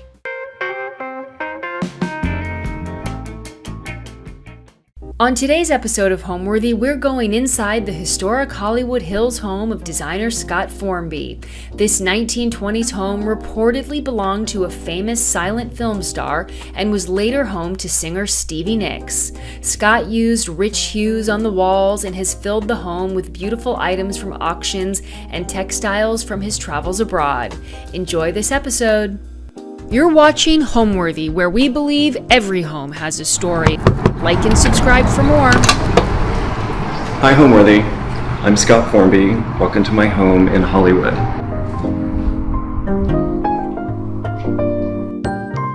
I'm an interior designer. I have a company called Scott Formby Design. I'm based in Los Angeles. My home is in the Hollywood Hills. It was built in 1924. It's a Spanish colonial house. The story is that Rudolph Valentino built this house for his co-star, who was a silent film star named Vilma Benke. In the 70s, 80s, and 90s, the claim to fame of this particular house was it was the home of Stevie Nicks. And so she did a lot of her writing here, her recording studio was here, and yeah, this was her home base during that prime time of her career. Well, the house this house, like I said, was built in 1924. It's a very majestic house. It's built into the side of the hill. The views were incredible. It's 4 levels, and it's big that way, but it's not an overwhelmingly huge house. And there's just something romantic about the look of the house from the outside. I mean, the details and the red tile roof, the different patios. There's lots of little hidden secret patios throughout the house. And I think the romantic notion of this house, I'd always seen it from afar and was always curious. And finally, when I was able to get into the house, it was just like, wow, this could be an amazing place. When I bought the house, there was a lot of different design influences and literally different eras represented in the house. The recording studio was from the 70s and 80s. The bedrooms looked like the 90s.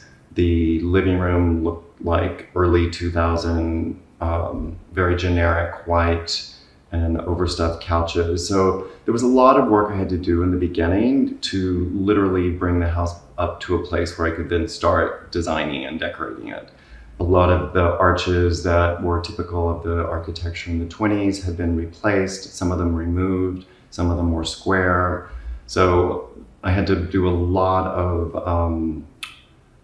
architectural work to get the house back to a place where then I could start working with it from a design point of view. Well, this is the living room, and it's the first room you walk into when entering the house. And I think there's many things I love about this room, but the thing that's most striking is the mural. And you see the mural behind me. It was painted by a Brooklyn-based artist named Korinne Gilbert. And so I started with the mural, and because I wanted to bring the outdoors in a bit, and we worked on this together. It's a little Japanese inspired, obviously LA foliage in the mural. And then off of that, I built the room with different textiles. There's a fair representation in this room of a Mexican modernist named Pepe Mendoza, who I have a collection of his pieces. The room is also great because, as you see behind me, there's amazing windows that look into the hills of Hollywood, and the sunsets in this room are gorgeous.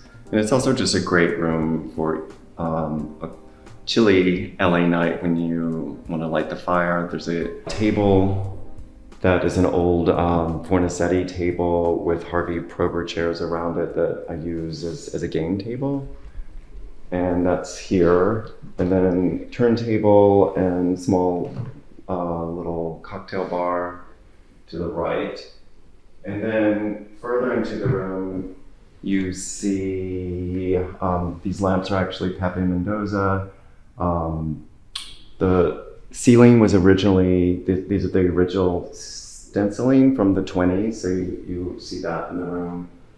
And then there's a mix. There's African mats, there's Italian modernism, sage, suede couch. There's an Arturo Pani cocktail table, another Mexican designer, and then a thin jewel leather side chair. So I like mixing cultures and different design influences. I think I don't know, just I like the mix and putting things together in a little bit unexpected way.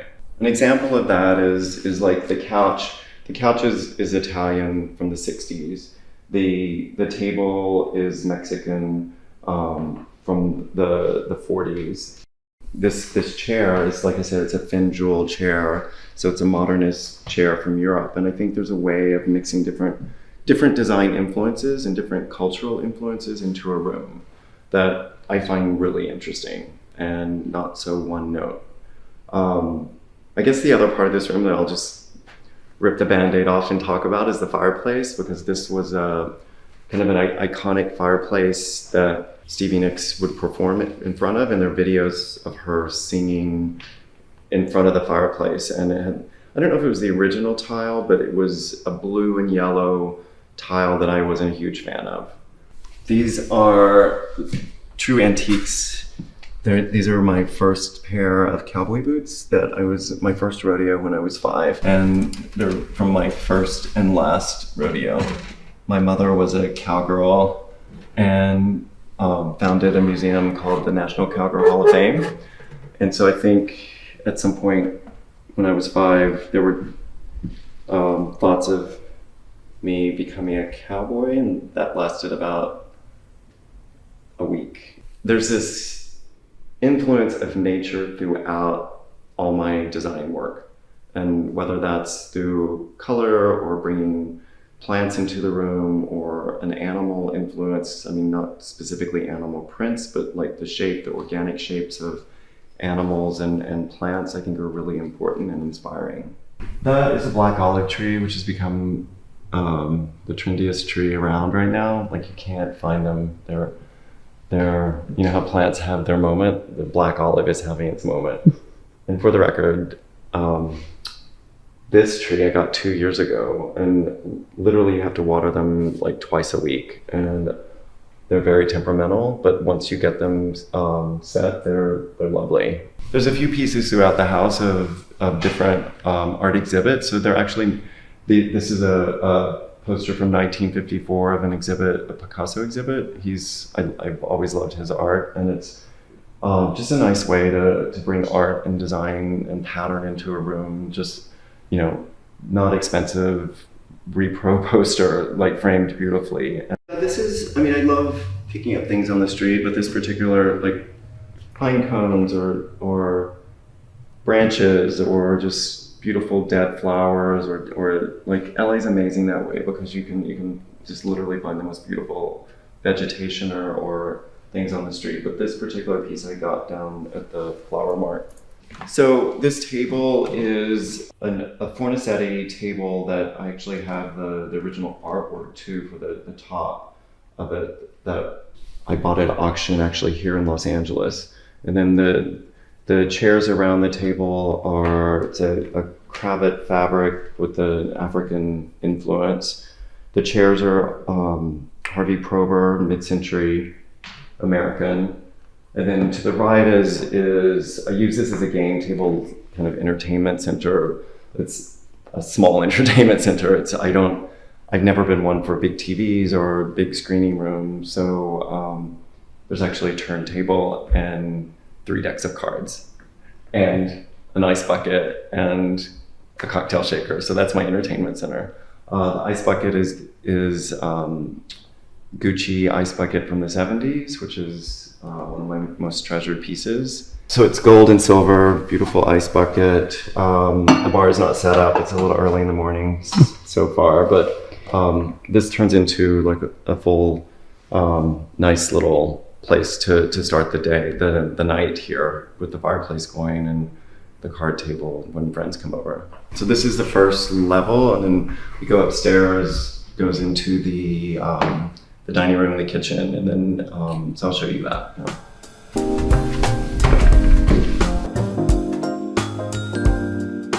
So at the top of the stairs is an African stool, and then two of my favorite pieces of art in the house. They're rock paintings by Mats Gustafsson, who's a Swedish watercolor artist based between Sweden and New York, and love his work. What I love about this dining room is it's a square room, and I love round tables, but I couldn't really find the perfect round table. So I found this at auction. It's an old Baker glass top bamboo base. And then around the table are, again, a different set of Harvey Prober chairs, but I've used them here and downstairs because I just love the design so much. The fabric on the chairs is from Pierre Frey. The other things I love in this room are the photographs on the wall, which one is crooked. And they're an artist, a photographer based in New York. Her name is Mary Ellen Bartley, and she did a series of photographs of books from Little Edie from Grey Gardens. She went in and got permission to photograph her books, and so these two photographs are from that series. And then on either side of the buffet are, again, Pepe Mendoza lamps from the 50s. And typical of his work, he did a lot of this. It's almost like a cloisonne. It's not turquoise, it's an enamel. And he had a foundry in Mexico City where he did all of his work. That guest is a 14-year-old me. My mom was a doll collector and had this made. I think I was 13 or 14. So hair, I don't know, maybe it really was this, but turtleneck jeans and sandals, right on. But everything else, I don't know. I don't know if I can buy into the whole thing, but there he is. I have these little this obsession with nature and curiosities, and so there's a mix of things. There's like a dried fig leaf from my tree. There's this hummingbird nest that was outside my bedroom window it had hummingbird eggs in it that I watched every day during the pandemic, but then somehow one morning a lizard stole the eggs, so that was one of the low points of that time for me. There's tortoise shells, there's a bird from a little antique shop in Italy, there's shells from the beach in the Hamptons, there's pine cones just literally from the yard. So it's just, for me, it's an inspiration of textures and pattern and color, and again, it's just what nature designs and gives us is just incredible, and I'm always just get lost in the beauty of nature and things that weren't designed. And then off at the dining room goes into sitting room, which is off the kitchen. So this becomes like a great place, transitional entertaining place. The kitchen is through the seating area, which this whole area was changed when I got the house. These were doors that went outside, and I just reconfigured it and made it put in the banquettes, and it's great for morning coffee. It's great for a casual hang place if friends come over while I'm cooking. I'm not a huge fan of kitchen islands, and I know they're functional, but I don't. They drive me crazy. And so I wanted to have this sense of open kitchen without having a place that felt so open where there were no boundaries. And so actually created this U-shaped kitchen where there's a smaller entry. So there's still that feeling of openness that if I'm in the kitchen cooking or making a drink, then friends or family can be part of that without feeling like they're in the kitchen. So it's worked really well, and I feel like separate kitchens should come back. Like I just think there's something missing, and the kitchen island concept needs a breather.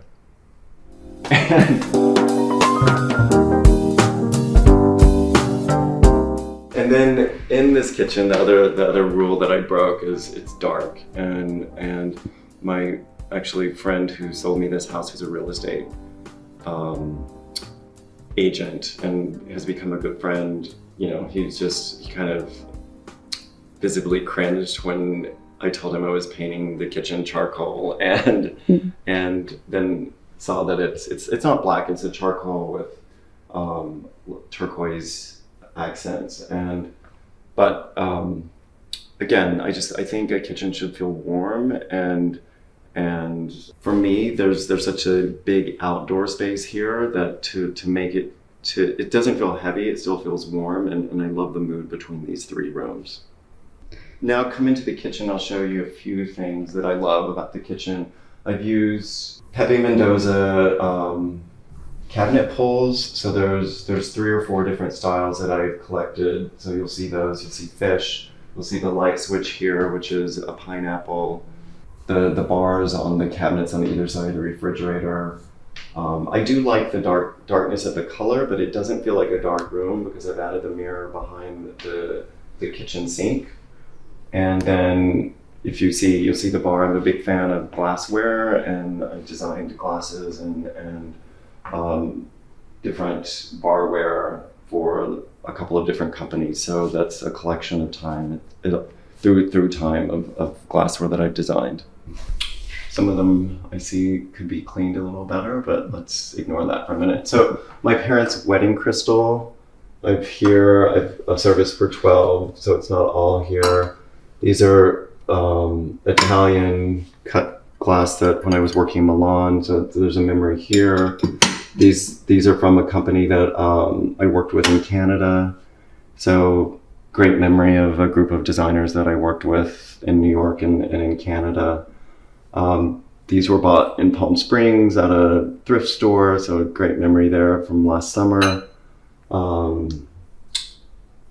So yeah, I mean, I collect things. These are from a trip to Japan, a sake set with, again, bamboo, which we spoke about the influence of nature. So I love the bamboo wrap on the handle there.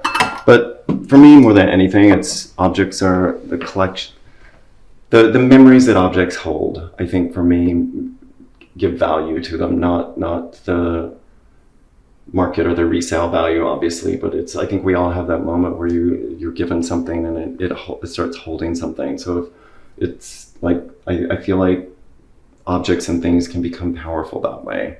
And when I see this, it's small. I almost wish I would have made it a little bigger, but I love looking at it because I see different people and I see different times of my life. Like these were when I first moved to New York from a little shop in Soho called Depression Modern. So it's, very deco inspired, but blue is not necessarily one of my favorite colors to drink out of, but I don't look at this as a drinking glass. I look at it as like 1980s Soho in New York. So there you go. I love abalone. So there's a collection of abalone barware there. There's a Dutch master's painting that I find I'm very inspired by flowers and nature, and I love this old school aesthetic that I feel like has been lost somehow. I feel like I also love modernism and modern art, but I love the richness of color, whether it's in paintings from the 1600s or paintings from 2022. I think color says and does so much. Lemons from my garden, and which I love picking and growing. I also grow figs. The tile I designed with amazing tile company that a lot of people know, Ansax, and I work with a couple of great people there. And so this, I brought in a little bit of the turquoise into the dark charcoal, and the turquoise picks up on the signature color of the Pepe Mendoza hardware.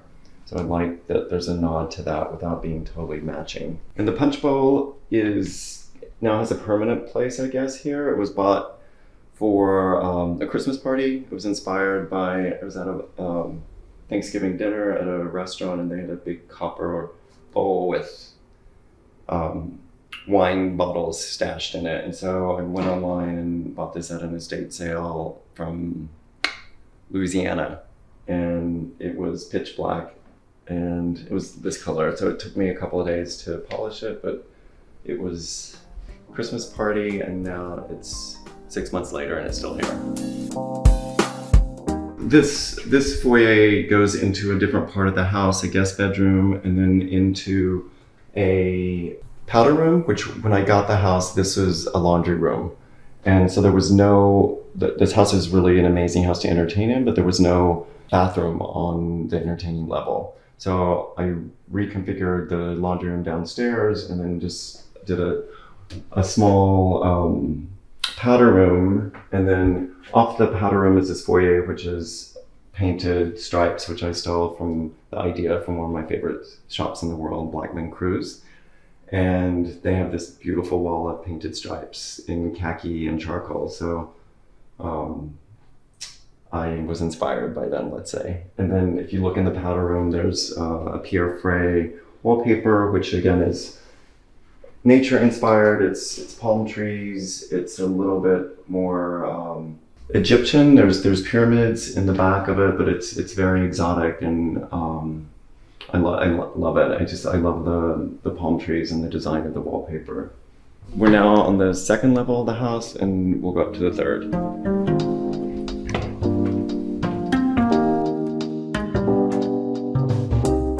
Okay, I'd love to show you one of the bedrooms in the house. It's one of my favorite rooms here. This room is very personal to me. It has one of my favorite pieces of art in the house. It's a photograph of Marilyn from The Last Sitting that she did with Bert Stern. There is, I love the colors in here. There's like a very dead, soft pink with charcoal and black, and then this tomato red. So I love, not a huge fan of pink, but I love when it's not too blue and when it's mixed with a red and kind of sets it off that way. The other thing that I love about this bedroom is it has textiles that I designed. I was a creative director designer at Frette. And so the bed has the Frette textiles on it, which is personal and feels good when I come in here. The other things that about the room that I love, there's the two bedside tables and the chair are Franco Albini. And then there's another recurring theme, Pepe Mendoza side table to the right of the lounge chair. I'll show you the little bathroom, but it's it's probably my favorite bathroom in the house. It's a mix of patterns that you see again from Tabarca Studio, the pattern in the shower and bath and then on the floor, and then a contrast texture in the wallpaper, again inspired by nature. I love kind of the leaf motif that works with the pattern of the two tiles. So the other thing I did in here is I have a small collection of these giant clamshells. So when I redid the bathroom, I inset them into the wall. So this is like a soap dish with sponges, and then this is the larger one near the tub is for bath salts.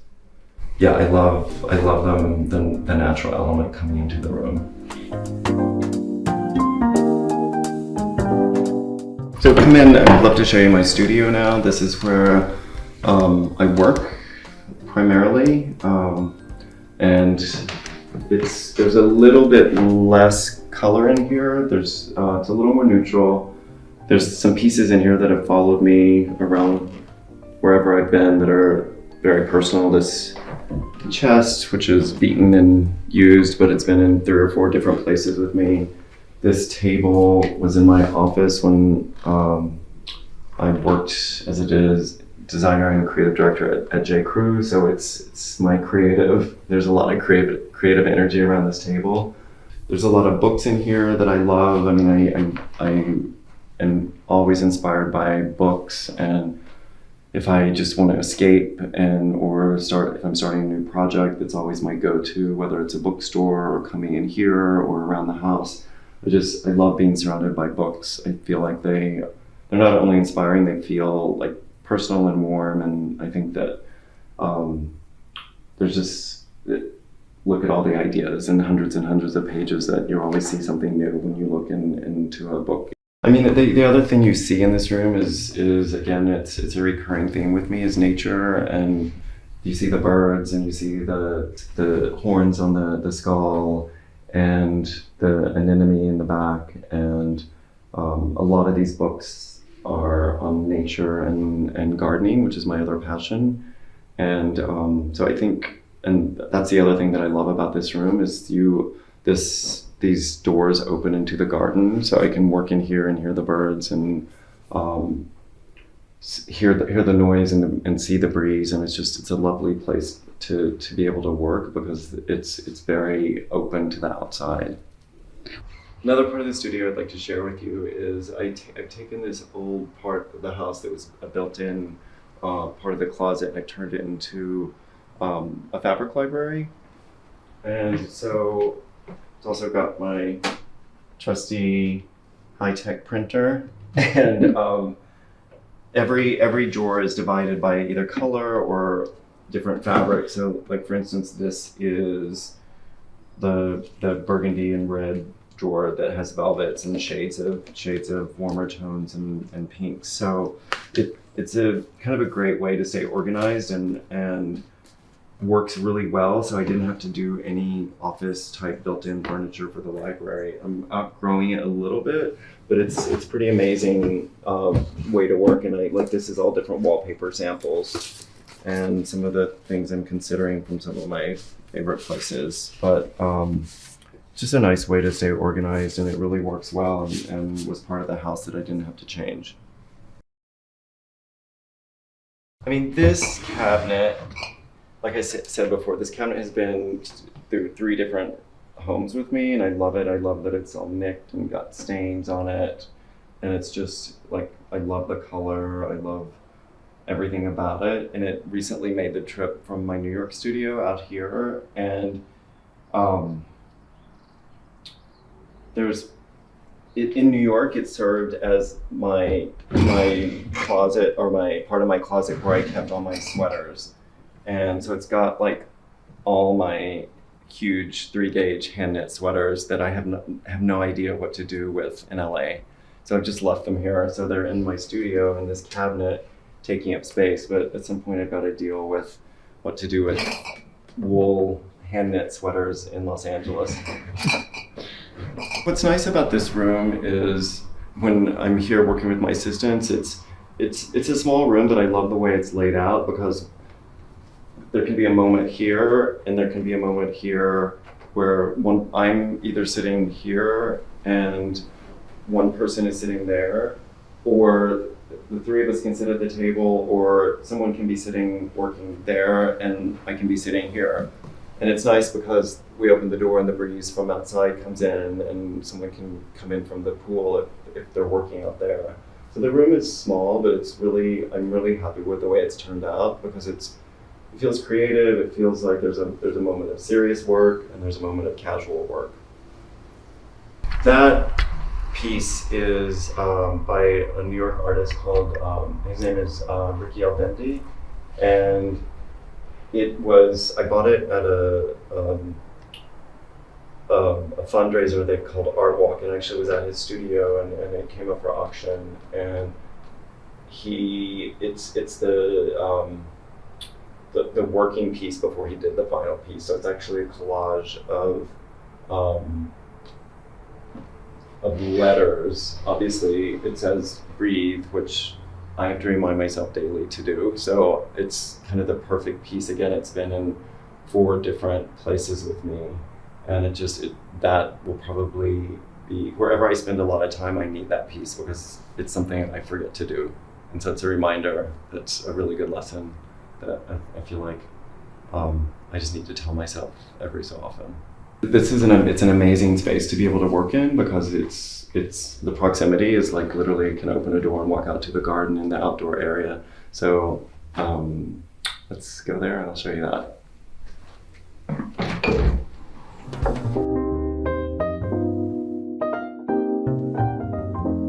So when I leave the studio, if I need a break or if I want to have lunch outside, I can just walk down, and it's really, like I say, I feel very lucky because I can work here and then come down and enjoy the outdoor space. The house has different levels of the pool, so the jacuzzi is here, and then it goes down to the pool, and then the lower level is where the kitchen and barbecue are. During the pandemic, it was nice because I was able to let people use the pool, and you don't have to come through the house. So I was able to let people come and use the pool. My friends could come over, and it's just a very peaceful, lovely place to hang out. And the views are amazing. They go from the ocean all the way to Santa Monica on a clear day. This is still it's a work in progress out here. Like the garden, I'm still getting my hands around.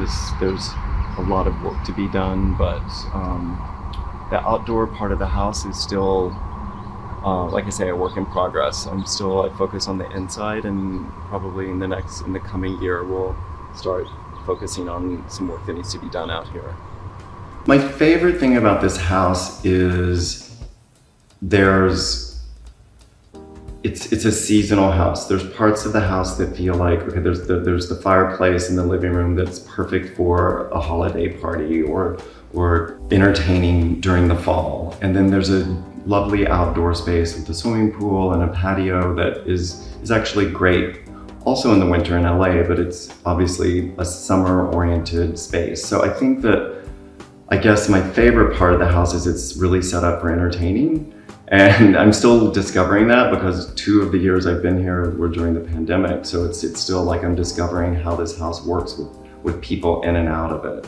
But I do think that since there are 4 levels, it's a spacious house that's able to be lived in and to entertain in very different ways.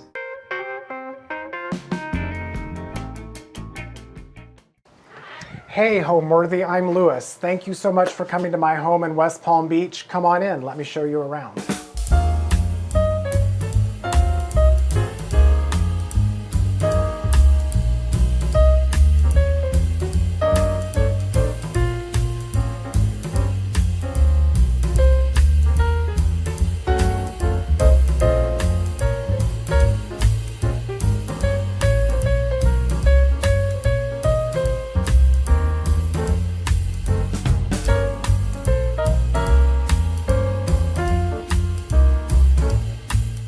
You're watching Homeworthy, where we believe every home has a story. My name is Lewis Miller. I am a floral and event designer with offices in New York and West Palm Beach, and today we are at my home in West Palm Beach. I bought this home in 2021. It's a 1925 Spanish Mediterranean house. It was love at first sight. Honestly, I bought it sight unseen and came down and loved it even more. So then spent the next 6 months to a year really gutting it and doing a lot of cosmetic changes to make it feel like home. Buying this place sight unseen was a little nerve-wracking, but I had looked at so many properties, and what I loved instantly about this property was that the bones were all there. It was a great little size, it was a manageable size. It was kind of a blank slate, to be perfectly honest. It was in great condition. I had to do a few, minor adjustments to the foundations and the roof, but then it was really about coming in and having lots of fun with wallpaper and color and tile and pattern and furniture. Now, the realtor I was with, they were very dubious. They thought I was kind of making a mistake because they couldn't see it. They have since changed their mind. But just walking in and being able to see the light, see the space, see the proportions, see the flow, see how it was a very small house, but it didn't have a lot of wasted space. There were some areas we had to blast through some walls to enlarge some spaces and to connect rooms, but it really was just like, wow, this is amazing. Glad I bought it, no regrets. My kind of decor idea for this place was that I really wanted it to not feel like typical Palm Beach, which can be a lot of blue and white, or it can be very pink and preppy and green. I wanted this to feel like Hemingway, old Florida, like Florida before air conditioning. So really unusual colors like dark teals and mustards and greens and tobacco browns, a lot of antiques, hand-painted floors, using a lot of pattern and natural elements so that it felt very Floridian, but at the same time it was very masculine. It was kind of edgy and didn't feel too expected and had a very warm, sort of curated look about it that just felt like things that I've collected over, you know, centuries if I were that old, but found objects. Welcome to the entryway, the foyer, the Florida room of this house. So when I bought this house, this was one long room that had a very small doorway here and no other opening. Originally, this was a screened-in porch. So what's amazing about this room is that it has so much natural light flow in. My original inspiration and my hope was to have this whole room paneled in antique Pecky cypress wood panels, but that is so exorbitantly expensive that we had to settle for wallpaper, but I think it was not much of a settle because I'm really excited. We found this faux bois wallpaper by Martin Lawrence Bulliard, which is a beautiful mustard color, and this fell right into the color scheme I wanted in this house. I really want to embrace these sort of deep, old Florida colors, but unusual colors. So you're going to get turquoises and blues and peach and mustard all in one room. This Kaleem I actually found on Cherish. It ties all the colors in. This amazing bench I brought from my house upstate, covered in a Carolina Irving fabric. My two prized possessions are these little lamps here. These are Madeleine Castaigne lamps that I bought in Paris 2.5 years ago, and they're in perfect condition. I love how the bright turquoisey, tealy blue goes against the mustard. And then of course at the end here, it's Florida, it's an entryway. We have this fun rattan bar. So I like having some of these nods to Florida and Palm Beach, like the rattan and the caning, without going too heavy into it. It's a great little room all by itself. When guests come, a lot of people, we just have a hard time actually getting them out of this room and into the rest of the house. This room is quite narrow, and it was a little bit perplexing, like how do you actually furnish a room like this? Because it's really not wide enough for big furniture, so that's why we chose to have this bar at the end of the room, which is adjacent to the dining room, so that works perfectly. I wanted a console here so that I can have lamps, have lighting, have a place to put keys, dog leashes and stuff, and then the bench was a natural choice because you sit down, you put your shoes on, you put packages there. So while this room is narrow, it's very functional, and it's kind of broken down into three little individual spaces in one cohesive space. One thing I want to point out, the door, again, I really wanted a very expensive antique door. They just weren't available. So I found this amazing faux painter down here who did all of this wood paneling. This is all painted on. So this is hand painted, faux painted. The floors were stripped down, so they're just a pickled Florida pine. And then this leads right into the living room, which originally this had a very narrow door, but I opened this up so that this room has much more light. Come on with me to the living room and let me show you this space. This living room was originally the dining room. For some reason, it's the biggest room in the house, so I'm not sure why. And there was actually a door that connected to the kitchen there. We closed in this door, we made this door larger, and we put in all the bookcases so that it's surrounded by books. It's a library, living room, it's very cozy. The walls are painted this deep, intense, tealy green blue.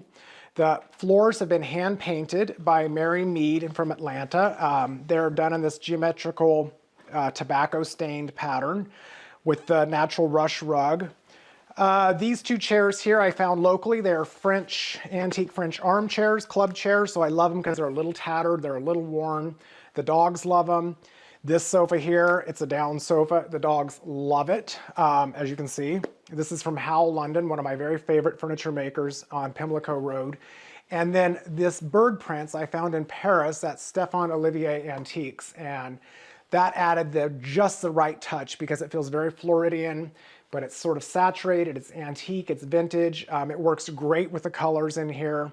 I love having plants in here, whether they're bromeliads or unusual specimen orchids. And again, like a little bit of flowers every now and then, like these sweet peas. We have a cute little window seat over here that is covered in this hydrangea print with that matches the shades, and the wall sconces all have rattan shades. This is a great room, so I can't imagine it being a dining room. It makes for a very cozy living space, and we love it. And it's also really pretty at night when you're walking down the sidewalk because you can see through the Florida room and you can see the bird prints on the wall. This desk is a vintage bamboo desk. Again, it's from a local antique dealer. It brings in some of that old Hemingway feeling, but there's a cute little detail I want to show you over here, and there's a couple throughout the house. So the guy who painted my front door, I wanted these little surprises. So this is the dead butterfly on the windowsill. So every once in a while, you'll get cute little moments of folly like that that are there for no other reason than to just, you know, make you smile. While this room is directly off the Florida room, the line of sight from here looks over the front yard and the street, but this is, again, was important that the furniture in this Florida room didn't look cluttered, or that it actually made some sense. So sitting in this room, you see the bench, you see the curtains, and it actually does feel like an extension of the living room. Same thing when we get to the dining room, the bar feels like an extension of the dining room. So I've always been in love with the natural world. As a child, I grew up in gardens. I come from a family of gardeners. I've always loved flowers. I experimented very early on how flowers can change the dynamic of a room. I went to school for horticulture and landscape design, loved it. My attention span was a little too short for watching gardens grow, and I fell into the whole floral event design business, which was so perfect for my personality because you can really create a whole space, create a look, and it's all over at midnight. So I started doing this at a very young age. I started my business, Lewis Miller Design, in 2002. And yeah, focused primarily on creating beautiful special events for clients, some corporate stuff. And I have recently opened an office, actually it's 3 years now, in West Palm Beach. So I straddle my time between West Palm and New York City. Flower Flash started in 2016, though the idea had been percolating in my mind for quite a few years prior to that. Now I create weddings and parties and beautiful sort of private homes and hotels, and I've always loved the juxtaposition of flowers and nature and city, and the dichotomy and the democratic nature of New York City. And to that point, I was like, I wish there was a way that I could bring flowers to sort of my everyday New Yorkers. It's great that my clients get to see this and experience this, but the people who actually really need this joy in their life are people like you and me who get up every morning, go to work, and kind of get through the day.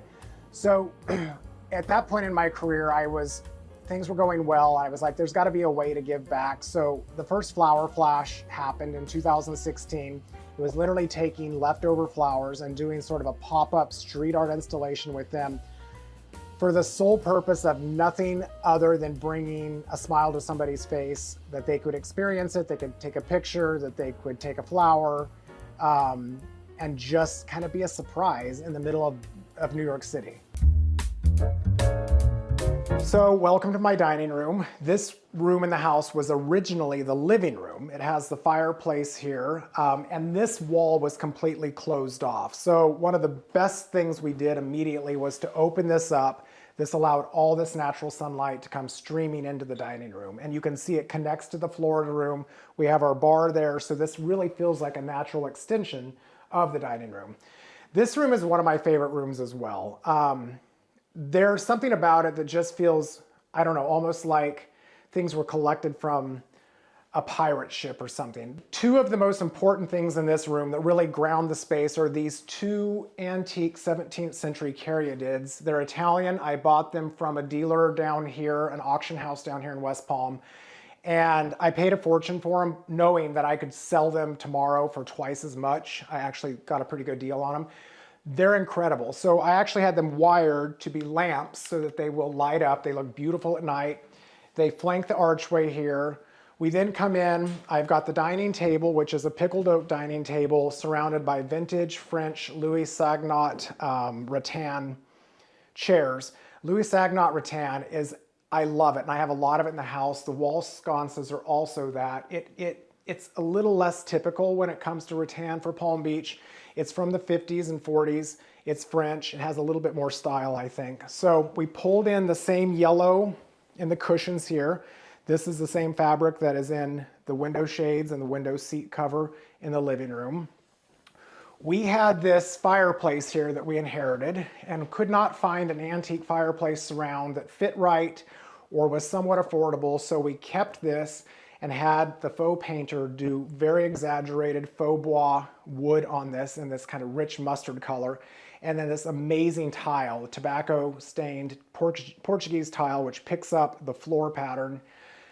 The walls are wallpapered. I use a lot of wallpaper in the house. We actually turned the pattern sideways for this wallpaper so that it felt more like a basket weave as opposed to going up and down. We thought it looked a little dizzying, so I actually prefer it this way because it has this kind of tendency to look like a basket weave.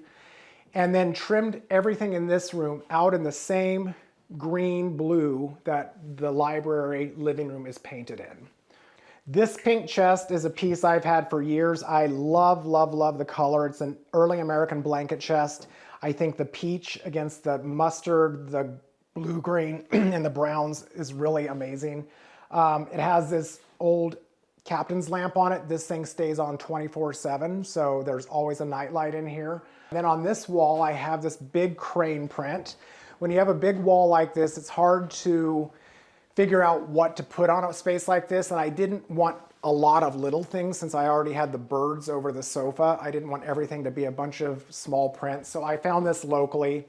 It's not an old piece, but it's got this nice saturated tobacco stained look to it of the herons.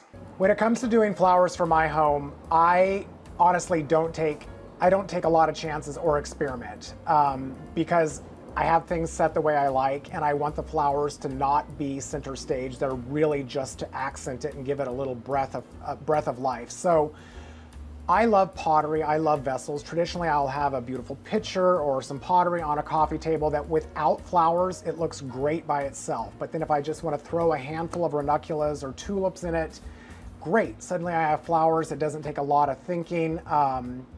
And it's just a nice, I think in general, a nice way to live with flowers, you know, working with the colors of the room so that, you know, you can pick up an obscure color in the room and focus the flower color on that. So they feel bold and they complement the art and the upholstery, but it doesn't feel like you overthought it or overdid it, which I think is crucial. On the dining table, I have always loved majolica, and these are majolica begonia leaves. So they are sitting on the table. I love the colors. They really bring in the colors of the entire house, actually. And then this rattan basket I bought from Soane in London, and just stuff it full of tillandsias and bromeliads, stuff that would naturally grow outside and look very at home in Florida. So this room is fun for entertaining because I hosted Thanksgiving here. I've done dinner parties here. I have a lot of beautiful china and placemats and linens. So it's really great to set this table up. You know, I'm usually a little sparing on the flowers because the table fills up very quickly. So I'll just do some small bud vases, but a lot of candles. But it really becomes about the color of the plates and the china and the linens and how it all works in this room.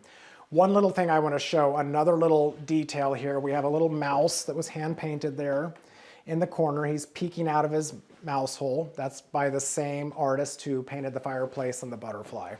And the last thing here is our trompe l'oeil $50 bill on the corner of the bar. So this is very realistic. That's actually hand painted. It's not decoupaged. And it looks like somebody dropped some money, and it's just there for kids to look at and try to reclaim. So this room has a lot of patterns, but I love that because it's got a lot of energy, but nothing is very, very strong. I mean, the fireplace is pretty strong, but you know, I don't know. I think with the fact that it's all outlined in a very strong color, we kept the shade pattern to be a little bit more discreet. And it's more about the color scheme really working and that everything has some space and it's not terribly crammed up against each other. So it feels natural. It works with the natural fiber of the bamboo. You have the views into the other rooms that help it all make aesthetic sense. Okay, welcome to the family room. So this is where we spend most of our evenings. It's right off the kitchen. This room is a very cozy room. We started by wallpapering the entire room in a natural seagrass fabric. The color scheme for this room was really informed by the drapes, this beautiful hollyhock pattern that's got the same blue, greens, and yellows and browns in it. The yellow rug pulls the yellow in, the sofa, the chairs. I've got some antique botanicals here that are Florida native plants. So this again is homage to my love of flowers, but also the flora and the fauna of the surrounding area. So there's a lot of birds in this house. This is an English diorama of owls and pheasants that I got in the Hamptons probably 10 years ago, and I've been looking for the perfect place for it, and there it sits. The dogs love this space because every piece of furniture is down cushion, so it's impossible to keep them fluffed, but they're very comfortable. I have an antique Swedish cabinet here. This is one of my favorite pieces. It's very strong geometrical lines. And that's what's nice about this room is it leads directly into the powder room, which has this super fun crane wallpaper so you get that view of the birds at the same time. This room does feel a little bit more calm. The dining room, has a lot more pattern going on. This to me is kind of Florida meets English countryside. So there is a lot of English pieces in this room, from the sofa to the chairs to the fabric lampshades. The fabric's English, the bird diorama is English. So this is kind of my comfortable space that is a nod to my love of all things England. And we wanted to have this be more of a relaxing room because we've got the living room, which was much more intense. We've got the dining room, which acts as a passageway between all the other rooms, which is much more vibrant with pattern and color. And then we have this, which is just much more calm and relaxed. But what's nice about this room is that it leads into the kitchen, and you can see into the kitchen from this room, which is a completely different story altogether. Let's head into one of my very favorite rooms in the house, my kitchen. So what do I love most about this home? It's quiet, unlike my New York apartment. We sleep really well here. I really love the kitchen. The kitchen, I've always wanted a fully tiled kitchen, and we went for it in this home. So it's floor to ceiling, emerald green tiles. It's got a hand-painted floor. It feels very like old world, like an old English sort of Jamaican kitchen. But at the same time, it really, even though it's so different than the rest of the house, it really works really well. And you kind of turn the corner and suddenly you're just in this emerald jewel box of a room. Okay, welcome to our kitchen. So this is one of my favorite rooms in the house. I have always wanted a fully tiled kitchen, and I finally got it. So it's floor to ceiling, these amazing emerald green tiles. We kept the existing cabinets as is, painted them green, changed out the hardware, found this beautiful green veined marble for the top of the cabinets, for the countertops, and had the floor hand painted again in a diamond pattern in the same green by Mary Mead. The light fixtures overhead are from Urban Electric, and we had those customized in the same green. We built these shelves overhead. We have the brass fixtures, the English deep sink.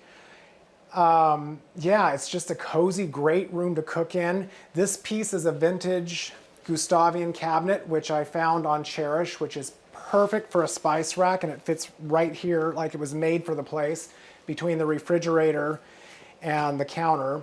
And then on this side, we have the butler's pantry. So this is a lovely little extension that's got the wood countertops with the brass edging, this fun geranium leaf wallpaper, and then this one hit of pink in this cabinet here in the corner. In this room, I keep my love of platters and china. These beautiful pieces here I buy from a dealer in Paris, and this is handmade. And I just love, again, the browns and the unusualness of it. It's masculine and rich, but it's very old world. These platters here are a local artist, and they're beautiful. Again, there's a lot of flowers and bees and birds in my life, so these are great for hors d'oeuvres or big bowls of pasta. So we put in these open shelves. These were copied after the Duval shelves, but my guy down here in Florida who works for me is quite the MacGyver, and he can make anything, so he made them for me. We ordered the brass rods and the hooks, so they're great for cookbooks, casserole, dishes, bowls, all kinds of stuff that looks pretty and is useful. So this kitchen is great for cooking, and I have every pot and pan, every single utensil, every spice, so anybody can roll in here and cook an amazing meal. However, that person is generally not me. I tend to make arrangements for dinner or order out, but if you want to come and cook for me, it's all ready. This connecting window between the family room and the kitchen at first was a little bit of a dilemma. It was originally a bar counter. It felt very odd. It felt very diner-ish, and we thought we were going to try to find some old bottle glass, stained glass window, or have something made to put that in here. Ultimately, I did not end up doing that because the way it turned out, it really does have a nice view into the family room. Somebody can be cooking here and visiting with somebody that's relaxing in that room. And it just also allows for a lot of natural light into this room, which could be dark otherwise. What makes a home come alive? Well, in my situation, it's dogs. I have 3 border terriers. And if I could have 6 or 10, I would in a jiffy, but 3 is sort of the max I can deal with being a single dad. So other than that, obviously I'm gonna say flowers and plants. I think it's really important to bring living elements into a house. It's no cliche that bringing living elements does make it feel alive. And color, I think color, nuances of color, beautiful textiles, wallpapers, things that you love, personal things, kind of really eschewing fashion or trends and just doing something that feels really connected to your soul and your aesthetic. Okay, let's go upstairs. Let me show you my bedroom. Excuse me, come on, Tug. Come on.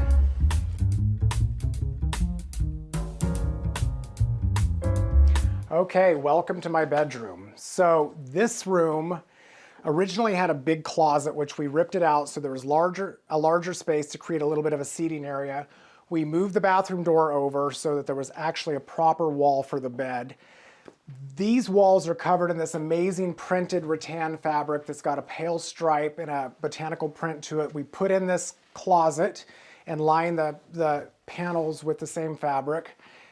And it's very quiet. The curtains are this beautiful soft sage green that pick up the print of the wallpaper. The bed is a 4-poster bed that I had at my house upstate before I sold it and moved down here. Brought in this vintage rattan chaise lounge with the beautiful fabric there for that corner. That fun monkey side table I found from a local dealer down here. So one thing I really love about this room is, again, the hand-painted floor. So this floor is beautiful. It's in the soft blue and green shades, hand-painted by Mary Mead in Atlanta. Picks up all the soft tones. It's very important that this room feels very, very restful, and it does. So it's great to lay in here. The morning light streams in beautifully. The bed looks great right now and very crisp, but there are 3 dogs that sleep with me, so it doesn't always stay like that. But this is just nice, classic Pratisi bed linens. These lamps I bought from a local auction house, and they just give a nice glow to the room with their silk shades. One of the best things about this house was the bathrooms needed very little work. Now, we did have to move the door and put in a sliding door, and I put in this vanity. But the tile was all original to the house. We painted it the same soft green as the trim of the bedroom. This big deep tub was here, so this room was really pretty much ready to go. Okay, let me take you to the dressing room next. I love this room. This was originally a bedroom, but I decided since I would prefer my guests to stay outside in one of the back cottages, that I not have guests stay in the house, that I would have to turn this into a dressing room. So we put in these cabinets that are lined with the caning on the four corners. It's a great space. It's got a lot of storage. It's got a lot of natural light. It's a great place to just read, to get dressed, to prepare for the day, for packing your bags for trips. And it just overlooks the front of the house. So it just is a nice addition to this whole series of upstairs rooms. These beautiful chairs are pieces that I got years ago in New York. I had them reupholstered in this stark fabric. I actually loved them so much, I kept them as is, did not reupholster them again. They work great in here. It's a perfect spot to read a book, put on your shoes, put the dog collars on, whatever needs to happen. This lamp here is a vintage French piece. It is by Audemars Manet, I believe is his name. And I bought this locally. This is one of my favorite pieces in the house. It's probably from 1960s. It's all made out of sculpted rope with this green glass orb in the middle and the natural burlap lampshade. This here is Leo the lion. He's one of my most prized possessions. He's traveled around with me for years. I bought him at the New York Botanical Gardens show about 15 years ago. He is one of the few pieces I would actually grab and run out with if the house were on fire, besides the dogs. So come with me to the greatest part of the whole house, the outdoor terrace. My approach to floral design and how I design this home or an apartment in New York or my house that I had upstate, they're very similar. I really want to go for something that feels relaxed, that every piece in the house could actually be a conversation piece, but nothing fights. So it feels very curated. There's a lot of interesting things. There's old things, there's new things, there's layers. Layers is a very important word in all of my projects, whether it's a wedding, whether it's a birthday party, whether it's a home. And so that you can be in the environment, and there's a lot of moments of discovery. So as you look around, you notice, details that you didn't necessarily see at first, but nothing is overwhelming. Welcome to my outdoor terrace. This space is such a little treat. It's on the second floor. It overlooks the backyard. The best thing about this house, next to the bathrooms not needing work, was this tile that was already here. So I did not put this tile in. This tile was already existing. We just worked with it, created this wonderful outdoor room with a dining table, with seating area, found this vintage Maguire rattan chaise lounge set, and had these cushions custom made in the mattress style. And it's just a beautiful area to have cocktails, to have coffee in the morning, to visit with friends, to cuddle with the dogs, read a book. It's so relaxing. It gets a nice breeze up here. Or have dinner parties. It's a great place for dinner parties. So this piece behind me, as an ode to my love of all things English and the English countryside, is a dovecote. So these were created in the Cotswolds, and each one of these little holes is where a dove would go and make a nest. So I found this and brought it in. Thought it worked great there. It's a good conversation piece.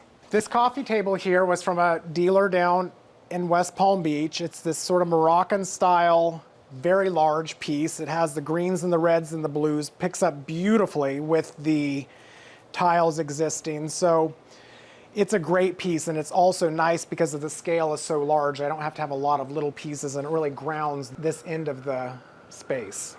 So over on this end, I put a dining table. This is a great space. It works great as a bar for a cocktail party or for an intimate dinner in the evening. This old wood table, there's nothing precious about it. It survives all the elements, and the older and the more beat up it gets, the better it looks. I found these vintage French bistro chairs that I've surrounded it with. Right now it's got a big old snake plant in the middle, but this has to come off if I'm setting it for dinner. But it's a nice cozy area to have a dining this area, lounge on the other side, and it really takes, again, a big space and breaks it into smaller usable rooms. What does the word home mean to me? Well, let's just put it this way. There's a famous expression that says, go big or go home, and I like to turn that around and say, why go big when I can go home? Home is very important to me. Home, my dogs, my relationships, like this is literally where my life is grounded. This is where I want to be. I can work here, I can sleep here, I can entertain here, I can have friends over. It's just, I can't express enough how important it is to invest in your living situation. It literally trickles down, not even trickles, it gushes down into the rest of your life, and just keeps you grounded. Thanks for watching. Be sure to go to homeworthy.com for exclusive content, shopping guides, and so much more.